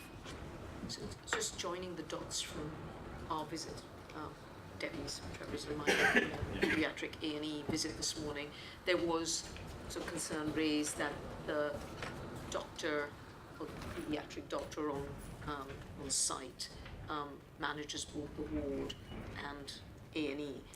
Is that something that's going to change, or is that the model we're going to live with and make that work? I think that's what's up for discussion. So the model on this site is that, I mean, there'll still be a situation where the paediatric doctor on site is responsible for children in the A&E. That absolutely has to continue. But I think what's up for discussion is whether every child presenting should be under the care of paediatrics, as it is on this site, or whether there's a triage system where children who don't have, who have a minor injury or illness can be managed purely by the A&E team and department, which is the model on the Epsom site. And there are strengths to both models, which is why it's not an easy issue to resolve. But the clinical directors for both relevant teams, A&E and paediatrics, are sitting together trying to have a good conversation and to look at the best way of taking their joint model forward. Interestingly, it's not reflected in the exception reporting this year. It's just disappeared. They're all educational from PEDS. Yeah. Can I ask, how robust is the improvement, and how susceptible will it be to minor changes in trainees being sent to Epsom St Helier, which we were very lucky with our allocation of trainees from NHS. We have been, but will we always be? We don't know. We don't know. The problem will be that if HEE decide, Health Education England decide that the trainees all need to go to small hospitals in the north of England, then the whole of London's going to suffer. But because of that, it's interesting that we've got the FY3, the foreign trainees, the fellows. That's an ongoing job that's going on in the background. So we've got a whole range of junior doctors from different sources. Sorry, just one more question. Just again, joining what Peter said about the surgery gaps, SHO gaps. Are you expecting more exceptions than this time around, or do you think we've got a handle on it? I haven't had any from surgery yet. Yet, okay. And I would have expected them by now. I think it comes down to the engagement and the discussions that are with the team. So the surgery divisional management team, I'm talking to on a very regular basis, and I know that Sue Jones particularly has got a very strong relationship with the trainees. Yep. And I think that's the crux of this. If people understand, we've just changed the surgery rota against their wishes to provide an enhanced level of care, particularly with the new SACU opening. And actually the team have managed that impeccably by having a good, honest, open dialogue with the trainees all the way through. And I think if that dialogue and communication is there, you don't get into a position where people feel the need to put in an exception report. So, an exception report is a failure of our communication systems. I mean, I think that's really encouraging that you haven't had any exceptions in paediatrics and surgery, and indeed that's the spots that we're concerned with. So it feels like we're in control. We've got the right processes in place, and that it's not resulting in. I mean, if I was going to describe exception reports, I would describe them as a functional metric as opposed to a number metric. Yeah. It tells you if it's working. That's good. That's good. I mean, we're going to have gaps. That's how we manage them, and that's a good reflection. Can I just ask about the Junior Doctors Forum? Is that something that's carrying through despite all the changes over? Because that's been an on-off thing. Junior Doctors Forum is moving from strength to strength. We've had our election. We now have a committee elected, and Sam, the Chief Registrar, is going to be chairing the Junior Doctors Forum, and the first meeting is in a couple of weeks' time on this site. Could I follow on from that's me standing here. Could I follow on from a point from that? You've said that the Junior Doctors Forum is such a key ingredient of this, and it's, as your phrase was, moving from strength to strength. But of course, they won't have any budget this year because of no fines. No fines, unfortunately. They will get some budget from the PGMC. They will get a little bit of budget, will they? But the budget won't be for going to unusual conferences or courses or presenting abroad. And that's the thing that we've used all the money from the fine for. Or to buy a fridge. Or to buy one fridge. Yes. I think that's something that really should be kept in view during the course of the year, because a tiny amount of money could make a huge contribution in that area. I was at a meeting at HEE with all the Guardians a couple of weeks ago, and I raised my concerns about the fact that education budgets have been centralised, so if you want to go on any courses, it has to be approved by HEE, and I was concerned that there was a very restrictive list of things that they could go on, but in fact it's got much wider already. Well, do keep it in view, please, Sandy. Thanks. Good. Anything more for Sandy? In which case, thanks very much for coming, and thank you for the very positive report. Really pleasing. Excellent. Thanks very much. So we'll go back now to 3-2. Arlene, safeguarding adults. And would the next person go up for their flu jab? Whoever it may be. Squeeze through.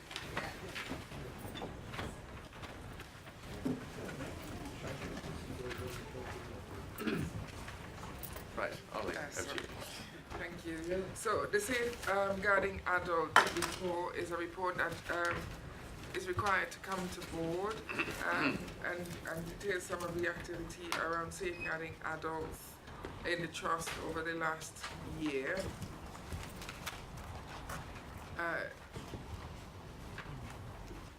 There are no real exceptions. So in terms of safeguarding adults, I think what we as a trust, the plan is to work on how we link safeguarding adults better into our governance systems, and that's an area that we're going to be working on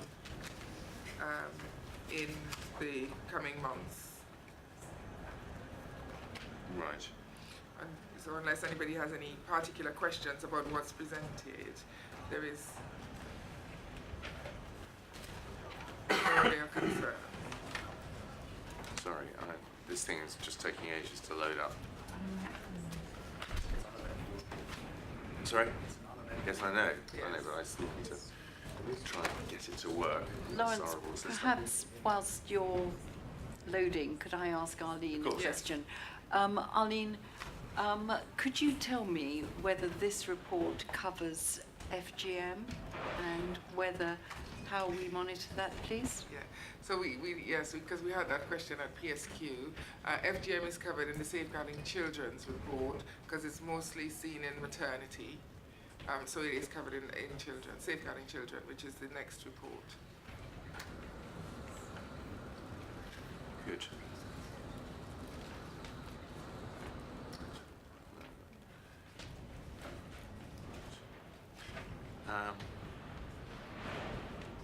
As we report this to the board, obviously, where else does it go?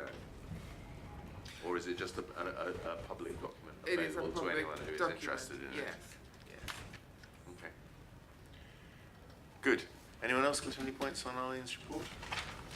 Safeguarding adults? In that case, let's move on to safeguarding children, where no doubt your question will get answered, Elizabeth. I hope. Arlene, do you want to do safeguarding children? Yeah, so in terms of safeguarding children, I think there is a growing concern around the number of self-harm suicides for children in Sutton. And, you know, the Trust works closely with the London Borough Sutton Safeguarding Children's Board and in order to devise plans to improve or to support children differently so that we don't have the high numbers that we're having. We have, the Trust has got a domestic violence nurse currently that is It's funded by the London Borough of Sutton. That post, the funding for that post will cease at the end of March, and so we're looking at how we can look to fund that, because we've had more reported cases as we've had this person in post as well. But, you know, apart from that, there isn't, unless anybody has any other questions, it's just a report for noting on the activity of the Safeguarding Children's. I mean, you know, the whole issue, I think, is really quite concerning. I mean, this is not an Epsom and Helier issue, it's a national issue, but the numbers of children in that table presenting for mental health services who attempted suicide has virtually doubled in 2 years. Yes. And obviously there's been a huge amount of publicity about reduction in CAMS funding over the last couple of years. Absolutely. And in fact, my understanding is they're now putting CAMS money back in, having taken it all out. Yeah. But it still seems to me that there is some sort of societal issues which obviously beyond our control, notably about, you know, sort of social media and bullying and feelings of inadequacy amongst children, which leads to this sort of thing. And I'm just wondering what we can do, if anything, to rather than just being the recipient of all these poor kids, can we intervene? So there is, so you know there was a very big national conference about children's mental health yesterday. There is going to be an announcement about some really significant funding to massively improve mental health services in schools.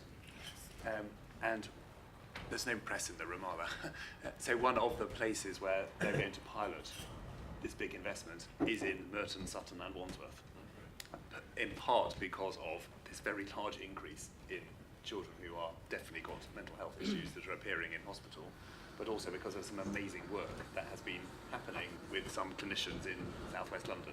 So it's multi-million pounds worth of funding. It's big. This is a big thing. So hopefully, tackling mental health issues in school will, in the end, lead to a reduction in self-harming and other things. But that is not yet. So, but with that, I mean, that's if that works, it will be a great thing. But the other graph I see, which is going up, is the number of referrals to social care. Yeah. And that's presumably slightly a different reason why that should be. Yeah, absolutely. And I think, as I say, it's because we are working so closely with our partners in terms of referring, identifying and referring children and families on to social services for support. Those are going up. Us being more proactive, or it us is just following the guidelines better than we used to? So I think it's a combination of both, being more proactive, following the guidelines, and as staff become more aware of the need to ensure that we support families and children differently. And so just in answer to Elizabeth's question around FGM, for this reporting period, there were 4 cases of FGM identified in the trust.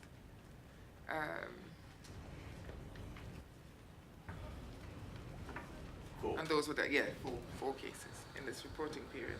And we continue to monitor it and to train staff to identify patients with this issue, ladies. Chris? Just a couple of questions. First of all, we've talked earlier on about issues with social care in terms of older people and packages of care. Are the links with social services for children effective when children are seen in A&E here? Does that work efficiently? And then secondly, I'll do both at the same time if that's okay. On the FGM, again, is there a system and is it working properly for assessing where to go next with these children? So I think absolutely. I think the services for children are very much more set up and effective and responsive than for adults in the areas that we work. So as I say, we work closely and we have membership on the the London Borough of Sutton Board, and we work closely with Merton and Epsom. But definitely the services are responsive much more than the adult services. Peter? I'd just like to make one kind of comment from my perspective as the Children and Young People's Champion, which is, whilst clearly the children in our care are of paramount importance, they rely on staff who provide excellent services to them. So most of what I end up doing is providing support in quite challenging circumstances to some individuals to help provide sort of, just sort of as a different place to go to, or just sort of some moral support saying, great job, you're doing the right thing, and these can be very challenging circumstances. I just like to acknowledge the work that our staff do in some of these cases are quite challenging.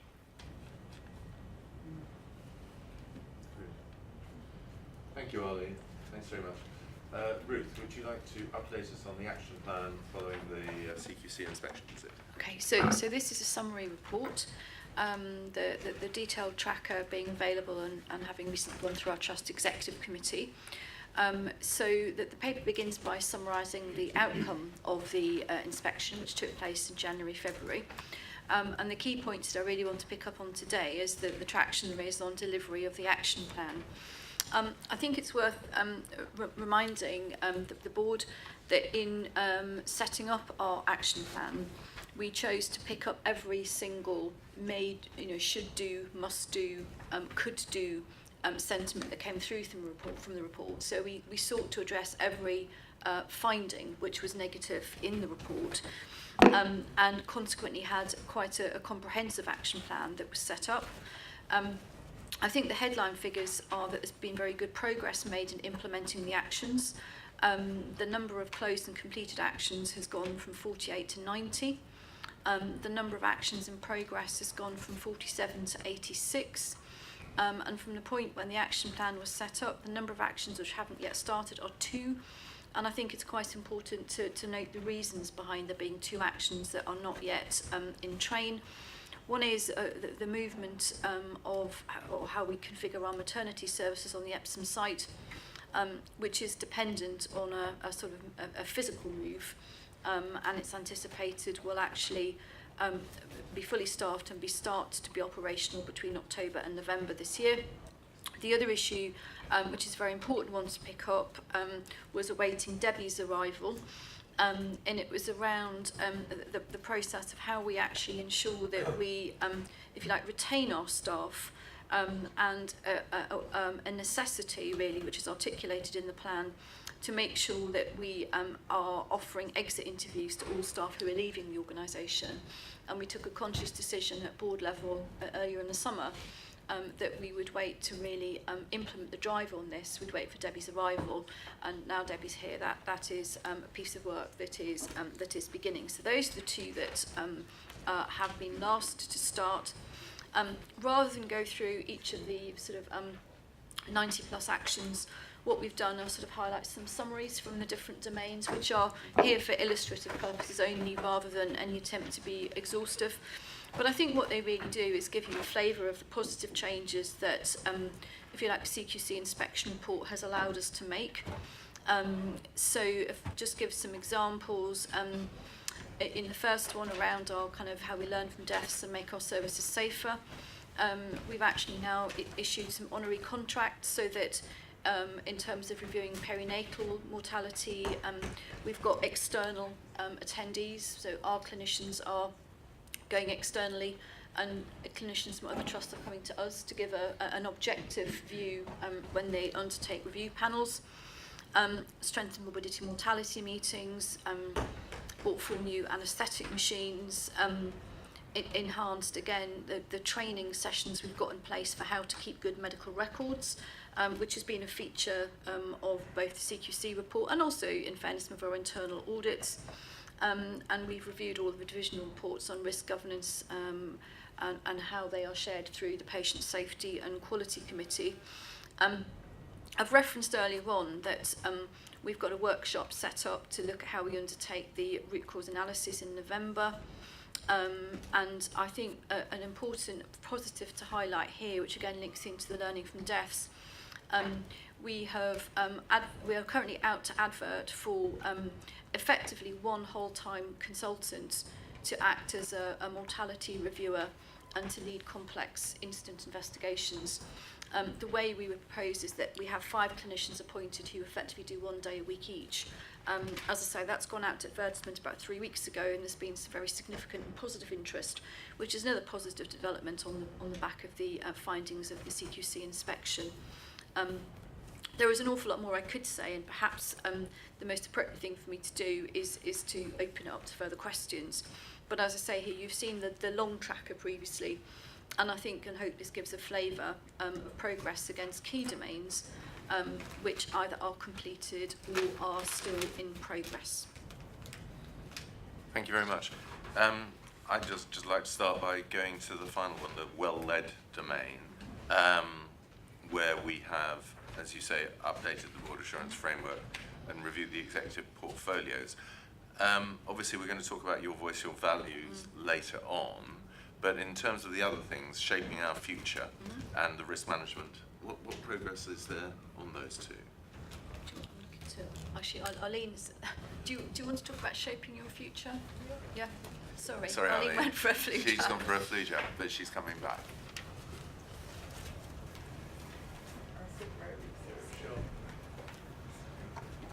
This is the one for staff and maternity service. Yeah, so the Shaping the Future program was directly commissioned to address the issues raised by the midwives, the BME midwives. And it really was around engaging with the midwives and midwifery staff, or the staff that work in maternity, to find out what went wrong.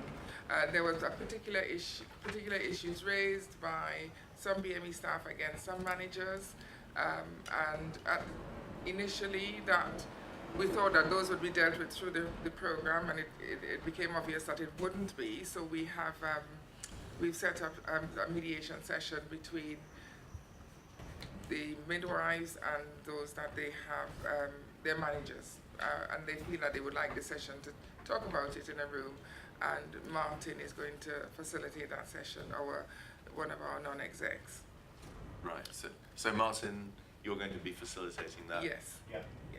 He is. Using your extensive experience. Yeah. Excellent. So that's positive. So that's, if you like. So we started the program. We realised we had to revise it, and so we've now revised it. Yeah. Well, so that's one bit of what we've done. But from that, we've also looked at the whole issue about ensuring that we have a BME member of staff on the panel for any band 6 and above. That was learning that came out of that program so far. We have, because the role of the supervisor of midwives has gone, we have put in an advocate for midwives. So there is somebody within the midwifery team that midwives that feel any kind of concern can go to and get the issues resolved locally. We're starting looking at inclusion training for staff. So I think, we thought, everybody needed diversity training, but actually the work that's being done by the consultant has demonstrated that what we really need is inclusion training and for all staff. And one of the things that I looked at in particular, because there was this feeling that within maternity, BME staff were having more disciplinaries and being taken through more processes, I actually asked one of the business partners to look at the data, and the data doesn't really support that. In fact, more non-BME staff have been through disciplinaries. In terms of dismissal from the trust, we've had 1 BME staff and 1 non-BME staff dismissed from the trust. But I think it was really important to do that so that we had the data. It doesn't negate from what staff have felt, and we are still then working with the staff to look at how we could support them differently. I think it's also important to say that the inclusion training is not just going to happen in maternity, it's going to happen across the trust as well. Good. So there is a lot going on. The final report is due on the 24th of October, and I hope to be in a position to share it in the next board. Good. And when is the session, Martin, with you? I'm getting back to Martin with a date. We were waiting on the midwives to come back from leave. Right. Okay, thank you very much. Any other points for Ruth on progress with the CQC inspection? Everyone all right? Good, thank you very much. So let's move on then to the flu prevention programme, Peter. And obviously it's in active operation now as we speak. So I'm talking about this because occupational health falls within my broad portfolio, so that's why it's me talking about this. What I'm going to do is just highlight a couple of things. So last year we achieved 70.7% of our frontline clinical workforce receiving the flu vaccine, which was great.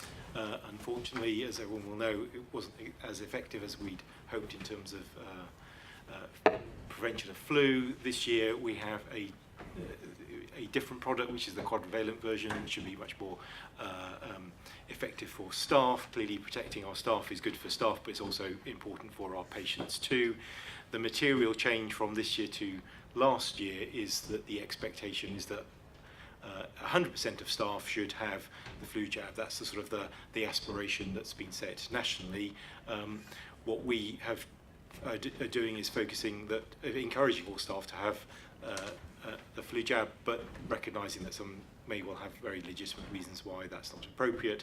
So we are aiming to record for where those staff have chosen not to do is that they sign a declination form just to let us know the reasons why that is. We're also doing that, making that explicit to say who you are, so occupational health will have that, so we have a better insight as to how to target that campaign in future years to understand what's the reasons and be able to have an ongoing dialogue with individuals rather than just sort of having it done on a purely anonymous basis. So as Daniel has said, the campaign started just over a week ago. In the first week, a third of our staff were vaccinated, which is fantastic.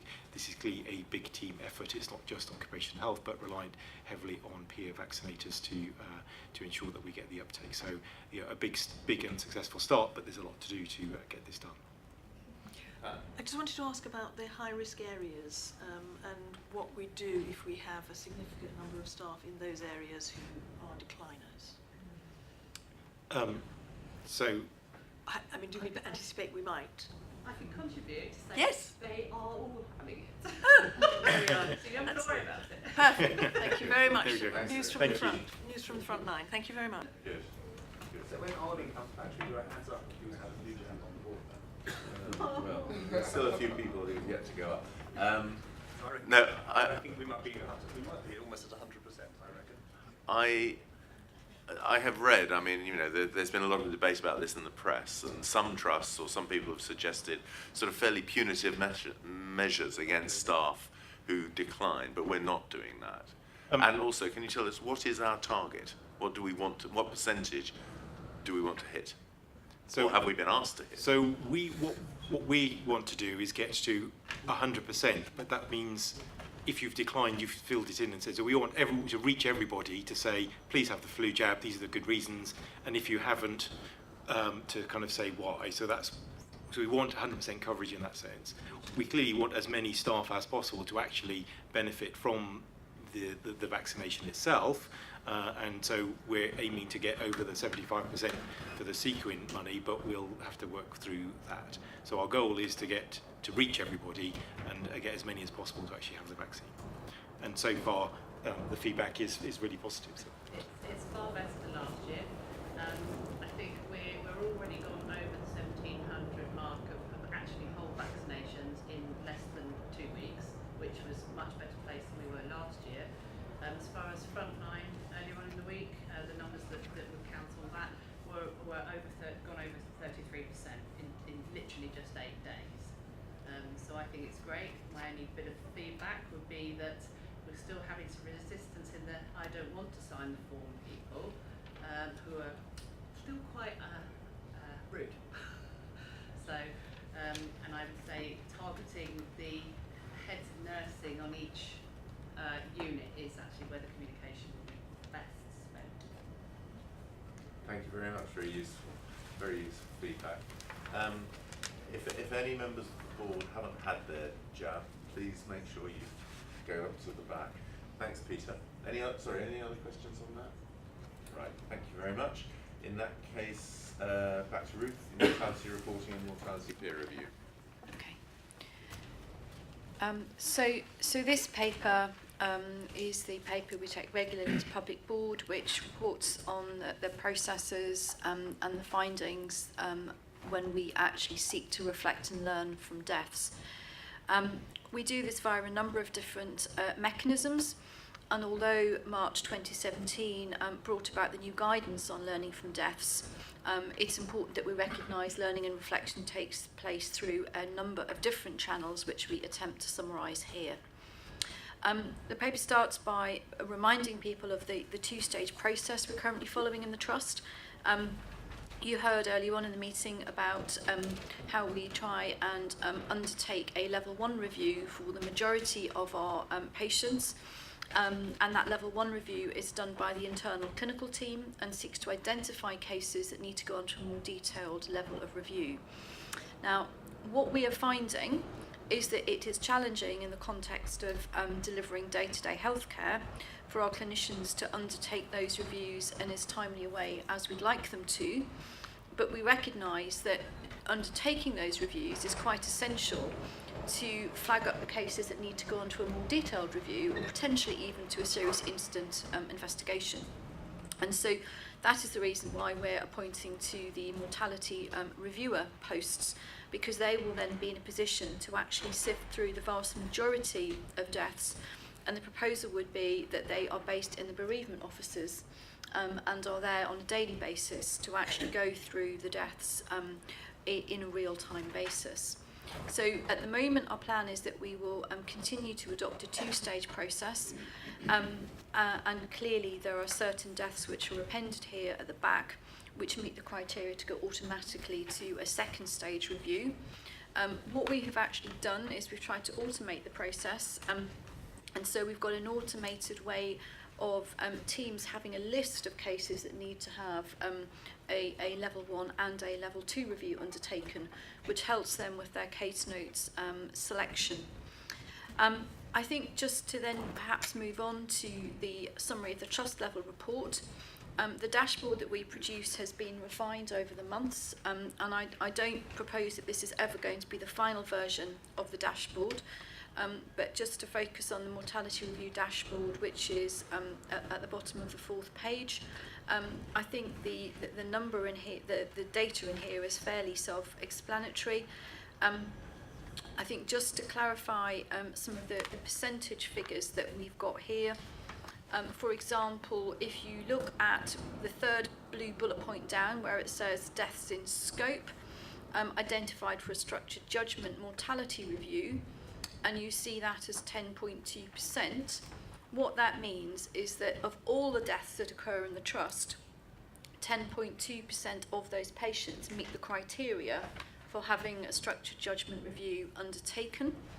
And if you then go down through the metrics, you'll see that currently, year to date, 51% of those cases have been subject to a structured judgment review, which is certainly in an improving position, and I think reflective of the fact that as a trust we now have 11 consultants who are trained in undertaking structured judgment reviews, so it's not all falling on the shoulders of one individual. I think if I move on in terms of sorry, I might have to borrow that since it's frozen. So in terms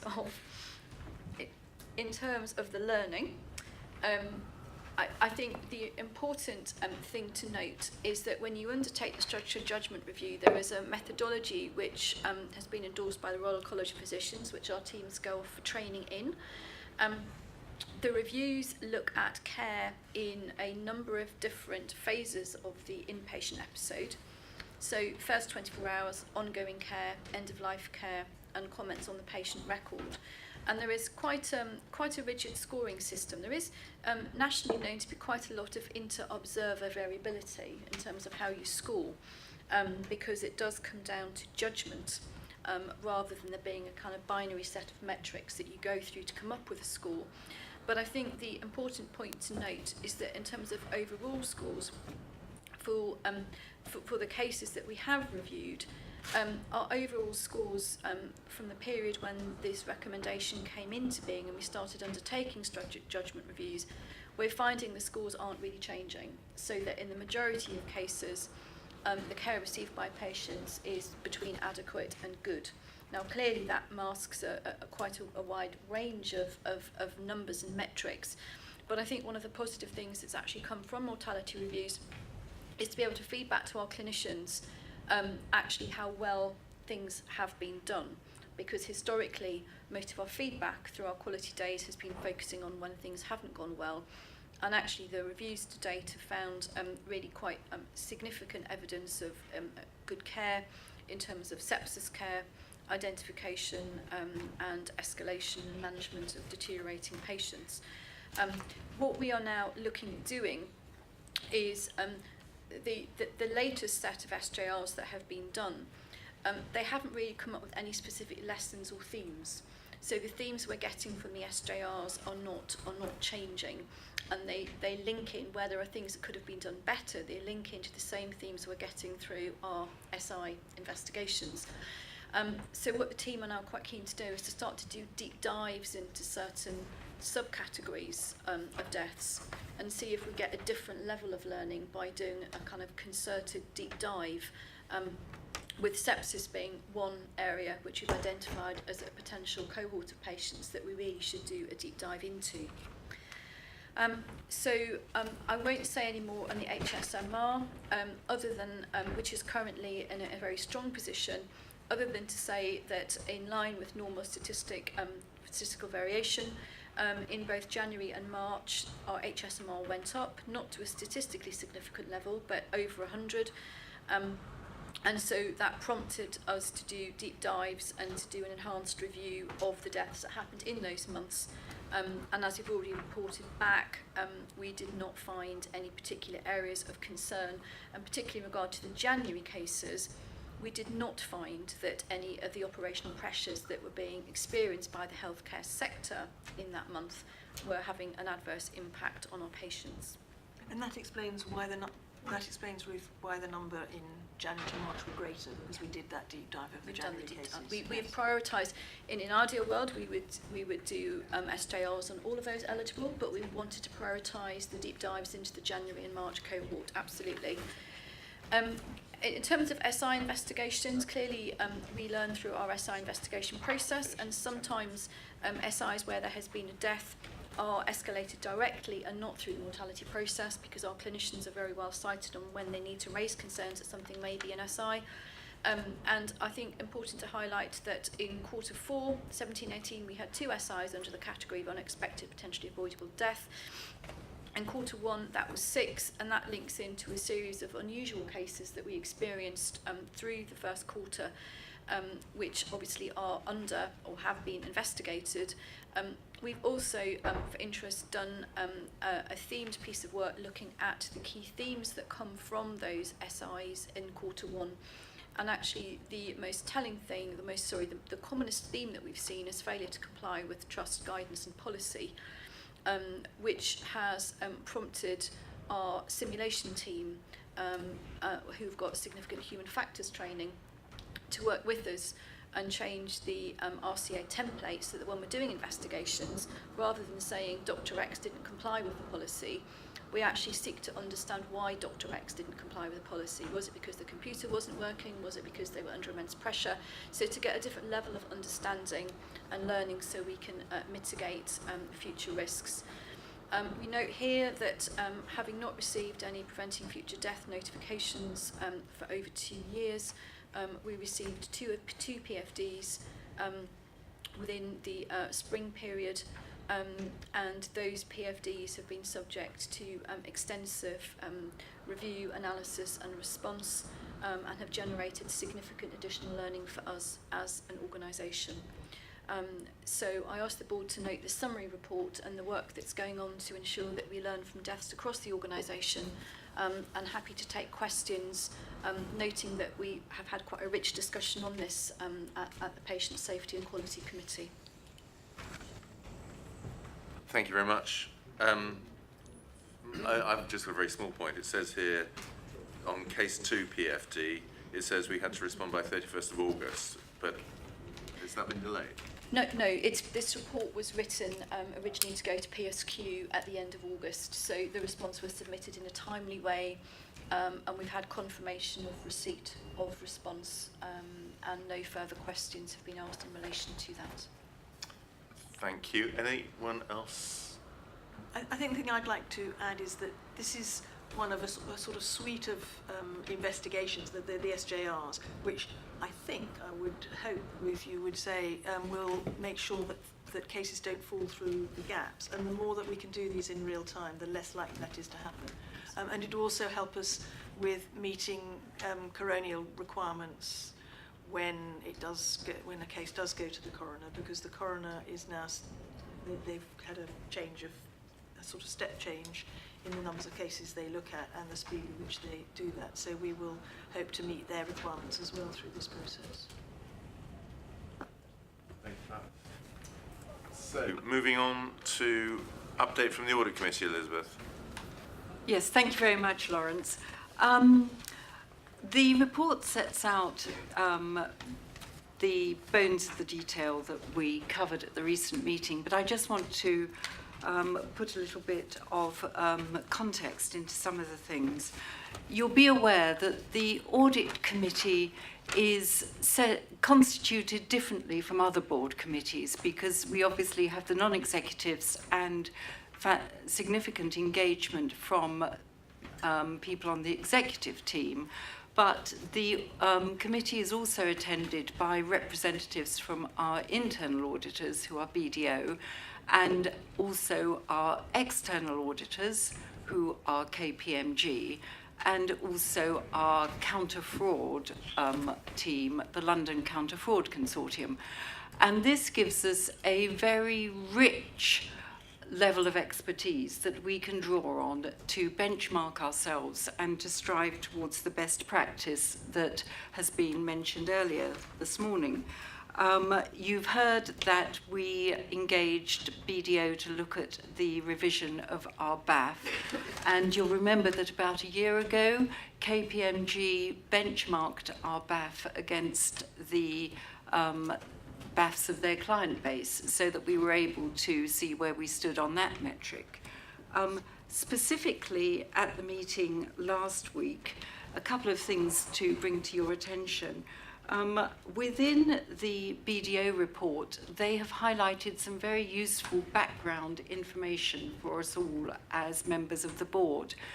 There is a report from the CQC on the effectiveness of the Speaking Up Guardian that they would like to bring to all of our attention. And there is also the NHS England work, which has been done on the role of the non-executive director.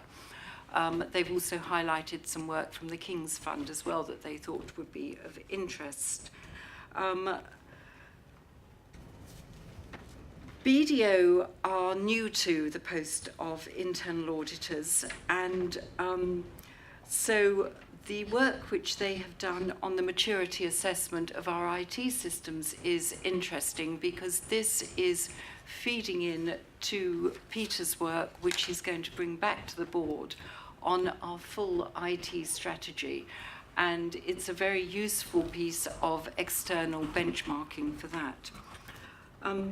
Turning to the work which KPMG have done, you'll see that we have attached here the audit letter, which is their formal assessment of the 2017-18 annual accounts.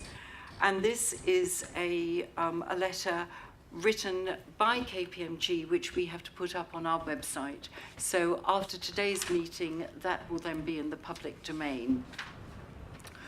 I'd also like to highlight the work which Peter's team, once again, have been carrying out on cyber security. We have had an extensive report on the 10 data security standards that have been set out by the National Audit Office, and how we are striving to meeting those.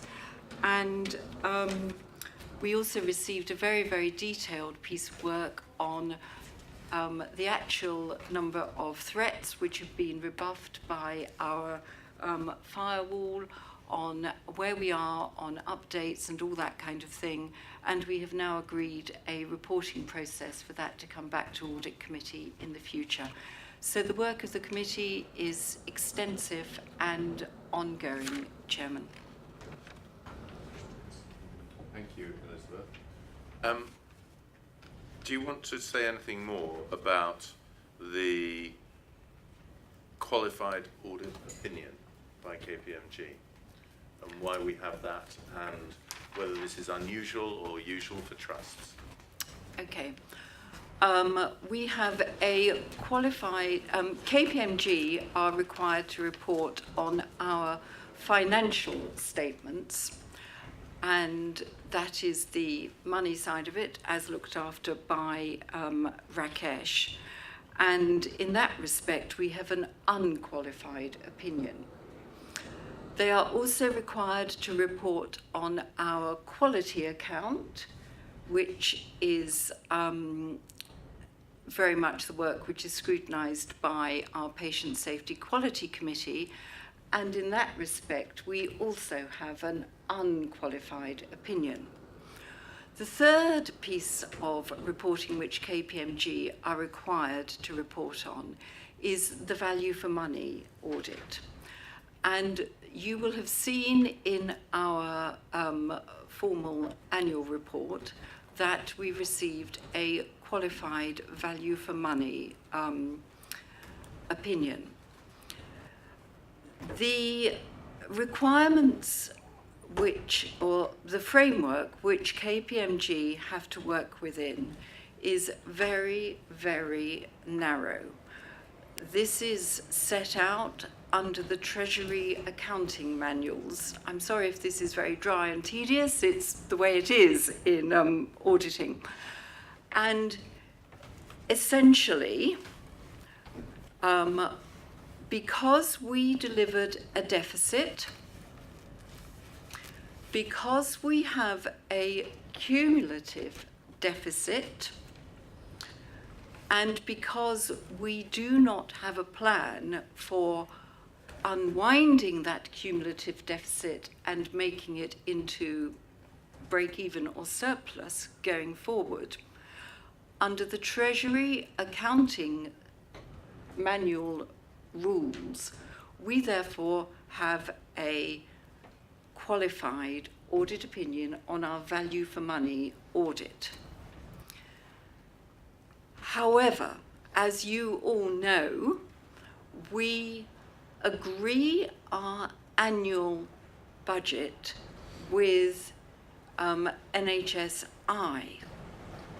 NHSI are well aware of the challenges that we have from working across two sites, from working with the estate that we have to work with, and working in an area where recruitment of clinicians and nurses is very challenging. And therefore, NHSI agreed with Rakesh and his team that it was acceptable for us to bring forward a deficit budget. And at the year end, our final year-end figure at the end of March 2018 was significantly better than the budget that was set out with NHSI. However, it was still a deficit, and that is what led to the qualified audit opinion. But if you read this section within the KPMG letter, you will read that they, within their letter, have recognised that and have acknowledged that the deficit was agreed with our with NHS improvement, and that we achieved significantly better than the initial budget was set out. Thank you, Elizabeth. That's very clear. Anyone else got any questions on the audit? Thank you. Good. Let's move on to update on the WRES. Thank you, Lawrence. This report is just to bring to the board's attention the work that's been undertaken both at executive level in our newly constituted Equality and Diversity and Inclusion Committee under Martin's chairmanship, as well as through the People and OD Committee under Aruna's chairmanship. So we are obliged to produce an annual report and action plan, which was published at the end of September. The three significant elements for the whole board's attention are highlighted here. The first one is a reduction in the number of BME staff in the disciplinary process, which, whilst an improvement, clearly indicates a disparity which is we need to get under the bottom of and improve. The second indicator is around the success of BME candidates from application to shortlisting to appointment, and that has shown a significant deterioration, which is why you've heard already this morning our appointment of BME reps on all Band 6 and above recruitment panels. And the third component is around BME staff saying they've experienced discrimination, which again has shown a deterioration. And our key action against that is an institution of a different policy, using a decision tree process to ensure that the people, before you actually commit to a disciplinary process, there's a rigour around that decision making, which we've put in place. So those are the three key components of the workforce race equality standard and our action plan against it. So it's here for the board to kind of acknowledge, because it's already been out in the public domain. Okay, thank you. Yes, I'm aware it's out in the public domain, and I'm aware that, you know, we are sort of on a journey on this, and then, you know, we have taken all the steps that we should have taken perhaps some time ago, but we've taken them now, which is good. And certainly I'd like to commend Martin and his committee, which is a newly formed committee, which is really going to take responsibility for this area and move it on. And I think, Martin, you've already started to make, you know, significant progress on this, which is really good. Anyone else? Any points on that? In that case, Trevor, the seal, where is it? Just very quick. So very quickly, the Trust has used the seal in terms of already previously approved contracts. So the first element was regarding Temple Road. That was the lease of staff accommodation for staff around the Epsom Hospital site. The second batch in September was around energy loan with the Mayor of London, and the contracts for that work was regarding the energy works at St Helier Hospital. And the last set the seals we used for in September was regarding capital warranties for the B&C works over here, and that very related to previous subcontractor warranties were with Helier that were jar bust, so they're a bit relevant to us. So we've now got new subcontractor warranties for the windows, roofs and external insulation. So did they inherit the Helier warranty essentially? Yes. So we have briefed our main contractor. They originally subcontracted to Helier, now subcontracted to these companies. So we've got like protection. And just while we're on that, was there an overall capital cost to us because Helier went bust in the middle of their work, or have we managed to manage that? No. So we're in contract with Breve. They're responsible to manage within the existing contract sum. So there's been no cost to us at all. Actually, we might get a slight benefit from that because of there was a percentage of overhead and profit that Helier added to the contract. So we might actually even get a percentage of that back. Okay, that's good. Thank you. Any other questions on the seal? In which case, contracts over 50,000. Rakesh? Yeah, we have three contracts over 50,000 in July, and they've all followed due process and have gone through some form of tendering. Okay, thank you very much. Does anyone on the board have any other business? In which case, and apology that we're so late, that's the end of the meeting. So Members of the public, if you, we're going to have to make this quite quick today because we're a bit delayed, but if you have any questions, please. No? Hello?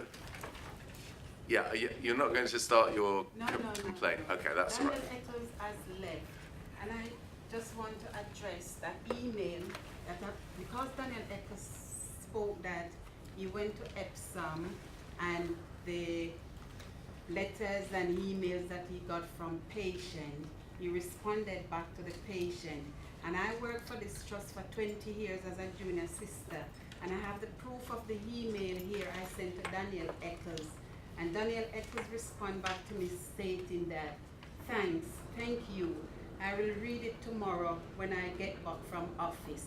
And this is from the 23rd of March 2015 at 20:53 p.m. And although Daniel Eccles has not responded back to me, I was a valued member of staff in this trust, and the black issue has come up. I have the police report here when I report what I went through at the trust and a crime reference here and state that it's diversity issue.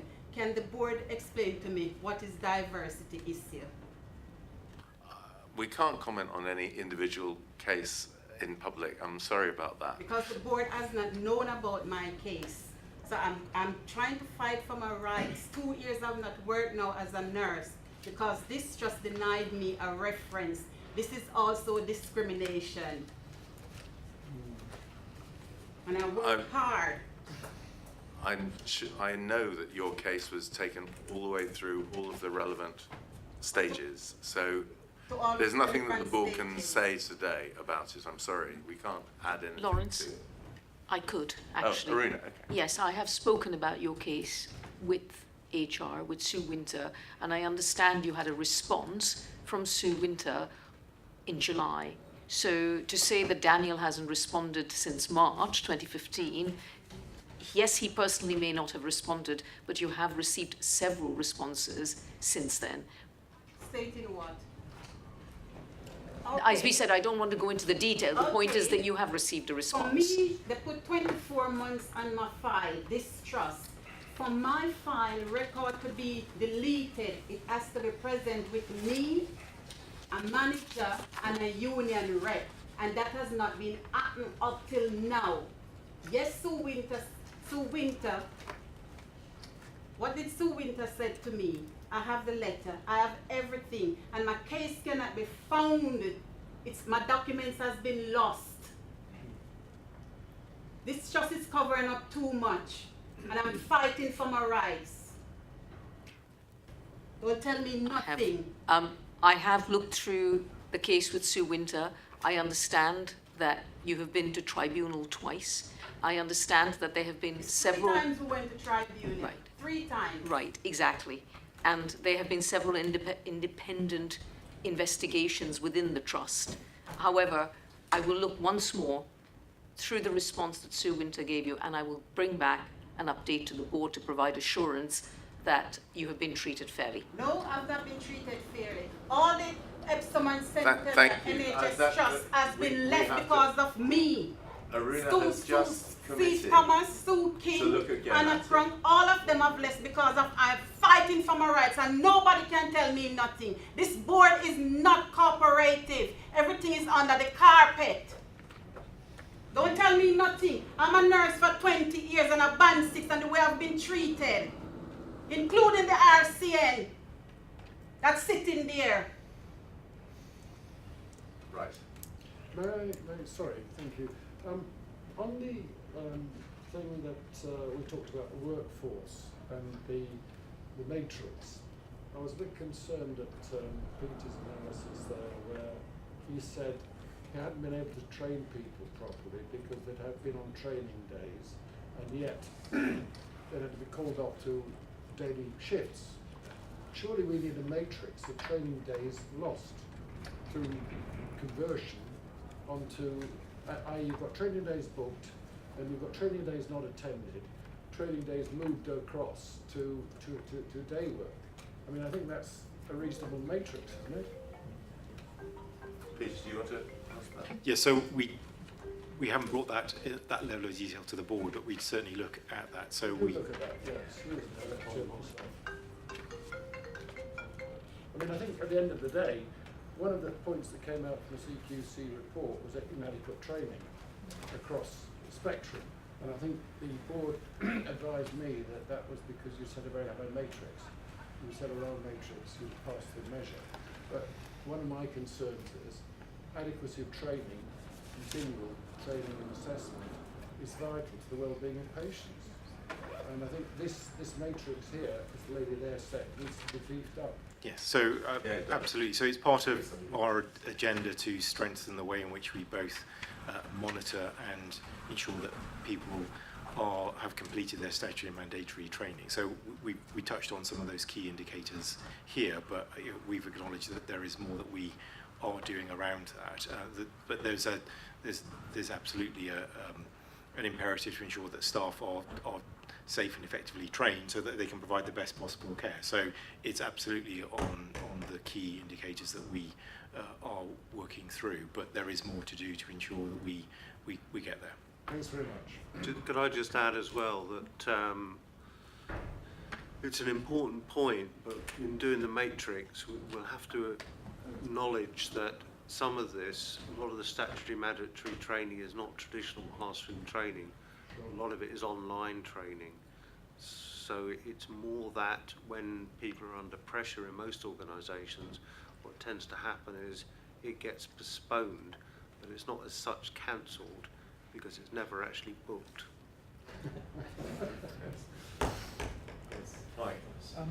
This is with regard to nurse recruitment, and Peter and Arlie, I guess, are the main people. But Barking, Havering, Redbridge are now, their nursing or assistant practitioners, when they qualify, they're immediately putting them into nurse training. And I think that's something that we might want to think about replicating here, because I think increasingly it's going to be a case of grow your own nursing workforce. Because the other sources are drying up. And we still need to look at flexible working for older nurses. I absolutely agree. So if I address the flexible working first, absolutely we are looking at that. We have a policy, we're looking to strengthen it and strengthen how it's applied.